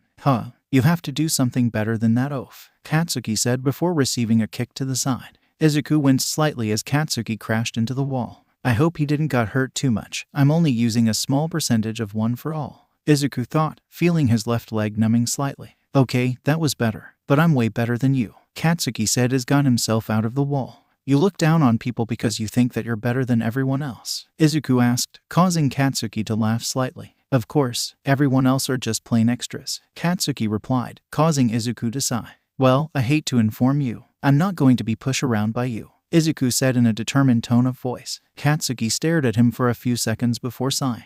You know, it really pisses me off when people talk back to me, but Katsuki began to say, causing Izuku to gulp slightly. I think I make an exception, Katsuki finished as he raised an arm that a gauntlet in the shape of a grenade on it. I'm aware that you know that my quirk allows me to create explosions. Do you know what caused the explosions in the first place? Katsuki asked, causing Izuku to tilt his head in confusion. The sweat glands on my hand secrete something like nitroglycerine, and, assuming that they followed my design request, these gauntlets have been storing that fluid, Katsuki explained as he opened a slot at the top of the gauntlet where a pin can be seen. Izuku's eyes began to widen. Kaken, are you seriously going to blow this place apart? Izuku exclaimed, causing Katsuki to smirk. You don't need to worry, we're at the edge of the building. It's not like the whole place will fall down, Katsuki explained before pulling the pin. The next thing that Izuku knew was a giant blast heading straight towards him. On the 5th floor of the building and standing at an entrance of a room, Toru managed to find the weapon. It's just like what Swen said, Yaoyoro's is guarding it, Toru thought, seeing the black-haired girl, who is wearing just a red suit that mostly covers her upper half with a large, yellow belt, leaving her arms and legs completely exposed. That's the plus side. The downside side is how I'm going to get even near the weapon, Toru thought in her head as she stared at the tapes that are attached to the pillars of the room and enclosing the weapon and Yaoyoro's. How am I got to get near the weapon? There's hardly any space to get through the tapes, Toru thought before noticing something on the other side of the tapes. Are those Russian dolls? Toru thought, seeing the dolls, and the invisible quirk user began to frown. This is going to be impossible for me. Even if I get past the tape, I will defiantly knock one of those dolls over. Yaoyoro certainly thought things through, Toru thought before deciding to take a step forward. However, as soon as she placed the foot back down on the ground, an alarm sound is heard. Toru exclaimed in her head as she looked down to see that her foot has landed on a large, square button. So, you come, Hagakure, Momo said, causing the invisibility quirk user to freeze. I knew that you would be chosen to steal the weapon, so as you can see, I've prepared the area, Momo explained, gesturing with her arms at the objects. Yes, I've noticed, Toru said, starting to think of a plan. However, it was then that a large explosion is heard, followed by a small tremor, shaking the room slightly. What the? Momo exclaimed as she felt the tremor go through her body, and Toru took the opportunity to move. Guess that Bakugo is getting carried away, Yaoyoro's muttered before looking up. Good luck with getting close to the weapon. It will be a painly trail for you, Momo said, causing Toru to grit her teeth. She's right, Yaoyoro's took away the thing that I'm most good at. What I'm supposed to do now? Toru questioned in her head, starting to feel frustration. I wonder if Deku managed to survive that, Katsuki thought as smoke filled the air as a majority of the first floor has been destroyed. The worst that could happen is Izuku receiving a few broken bones. Nothing that Recovery Girl can't handle, Katsuki thought before seeing something can been seen through the smoke. That was clever of you, Kaken, creating a method to allow you to fire an explosion in a single direction. A voice spoke, and when the smoke cleared up slightly, Katsuki's red eyes widened. The reason for this is that Izuku is still standing, and his arms are in front of his face. What? Katsuki exclaimed as he noticed Izuku's forearms are now rock-like. You thought that my quirk is a transformation type. You're wrong, Izuku began to explain, lowering his arm. Whilst the transformation into this dragon-like form is still unknown, the true nature of my quirk is having the ability to evolve and adapt to any environment, Izuku explained, causing Katsuki to become shocked. Evolve and adapt, Katsuki muttered, starting to shake slightly. How the heck do you have a quirk like that when it didn't manifested when you were 4 years old? Katsuki roared at Izuku, causing All Might to almost lose his hearing before charging at the dark green hair boy. My body's hurting from that blast, so I can't dodge it. I need to use one for all, Izuku thought before activating his second quirk. Sorry, Kaken, Izuku yelled as he punched the incoming Katsuki in the stomach. However, the explosive quirk user managed to bring his arms up, reducing the damage that he would have received, but Katsuki still went sent flying backwards and crashing onto the floor. I need to get away, fast, Izuku muttered before disappearing behind a corner. That punch hurts a lot, Deku Katsuki muttered as he got up from the floor. Now then, let's see if you're par, Katsuki began to say but stopped when he realized that Izuku has disappeared. Seriously, Deku, you're running away, Katsuki shouted, becoming angry slightly. Somewhere far away from Katsuki, Izuku is leaning against a wall and taking deep breaths. I'm starting to feel numb now. My finger movements are becoming slow, Izuku thought as he tried his best to flex his fingers but with little success. Better check on Hagakure, Izuku muttered before putting a hand up to his micro-transceiver. Hagakure, how are you doing up there? Have you found the weapon? Izuku asked, starting to feel anxious. I have, yes, and like what you predicted, Yaoyorozu is protecting the weapon, Toru replied, hiding behind a pillar and whispering. She also created a whole bunch of stuff to make my stealth ability useless, Toru explained, causing Izuku to frown slightly. What objects did Yaoyorozu create? Izuku asked, wanting to have all the details. Yaoyorozu created tape which is attached to pillars around the room and surrounding the weapon and Russian dolls to allow her to know which direction I'm coming from, Toru explained, causing Izuku to nod his head and humming slightly. With the tape and Russian dolls surrounding the weapon, Hagakure is practically stuck as Yaoyorozu will certainly know which direction Hagakure is coming from, Izuku thought, starting to frown. The best way to get rid of the tape and Russian dolls is for me to use one for all to create a tremor or something similar, Izuku thought as the pieces started to fall into place. Hagakure, where are you? Izuku asked, needing to organize his position. I'm on the 5th floor, center room. Why are you asking? Toru asked, becoming curious. I'm going to create a tremor or something similar with my enhancer quirk, Izuku replied before realizing what he said. Enhancer quirk. How many quirks do you have? Toru asked, becoming shocked whilst keeping her voice low. This is not the time to answer that question. Just be prepared, okay, Izuku said before cutting off the conversation. Now, better head to the center, found you, a voice exclaimed, and Izuku just had time to move his head to avoid getting punched in the face. Izuku kicked Katsuki in the chin before running off. Better hurry, otherwise Kaken will finish me off, Izuku muttered as he ran down the corridor before turning left. Get back here, Deku, Katsuki shouted as he started to run after the dark green hair boy. After a few minutes of running, Izuku glanced behind his shoulder.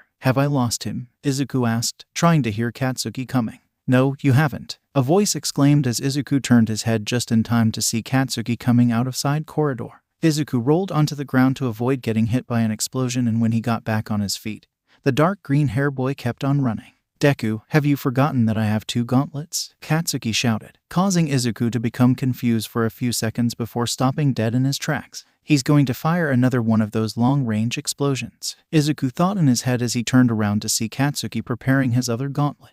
Let's see if you can avoid these one, Katsuki said as a grin started to appear on his face. What should I do? The center room is just a few meters behind me. I'm not sure about time-wise. I can't waste time on Kaken, Izuku thought before looking down at his non-paralyzed hand. After a few seconds, an idea formed his head. This is going to be risky, but worth it, Izuku thought before raising his non-paralyzed hand. Here it comes, Deku, Katsuki called before firing off his other gauntlet. Now, Izuku exclaimed before flicking a finger, powered by One for All, causing a strong wave of wind to be sent flying towards the explosion. A wave of wind hit the explosion and the wind pushed the explosion with little resistance. At the same time, Izuku hopped slightly, letting the recoil sending him flying backwards. When Izuku crash-landed on the ground and looked, he smiled slightly when he saw that he's in the center room. Now for the tricky part. Not sure how long I will be paralyzed for, Izuku muttered as he stood up. Twice I have used my gauntlets on you and both times you withstand both of them. Ha, you do have loads of tricks up your sleeves. A voice spoke and Izuku looked up to see Katsuki approaching him.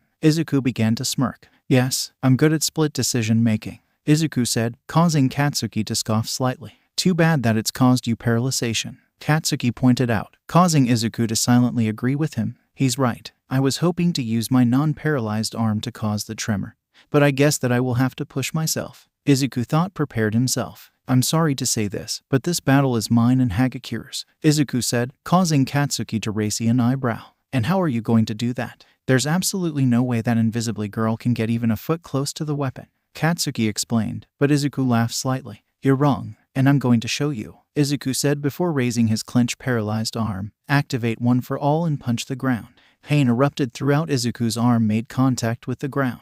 What the? Katsuki exclaimed as the tremor vibrated throughout the entire building. The explosive quirk user's eyes widened when he saw that Izuku's arm is broken. And that's it. Team Hero wins. All Might's voice can be heard from the Tannoy system. Izuku began to smirk. Like what I said, it's her win, Izuku said weakly before collapsing onto the ground.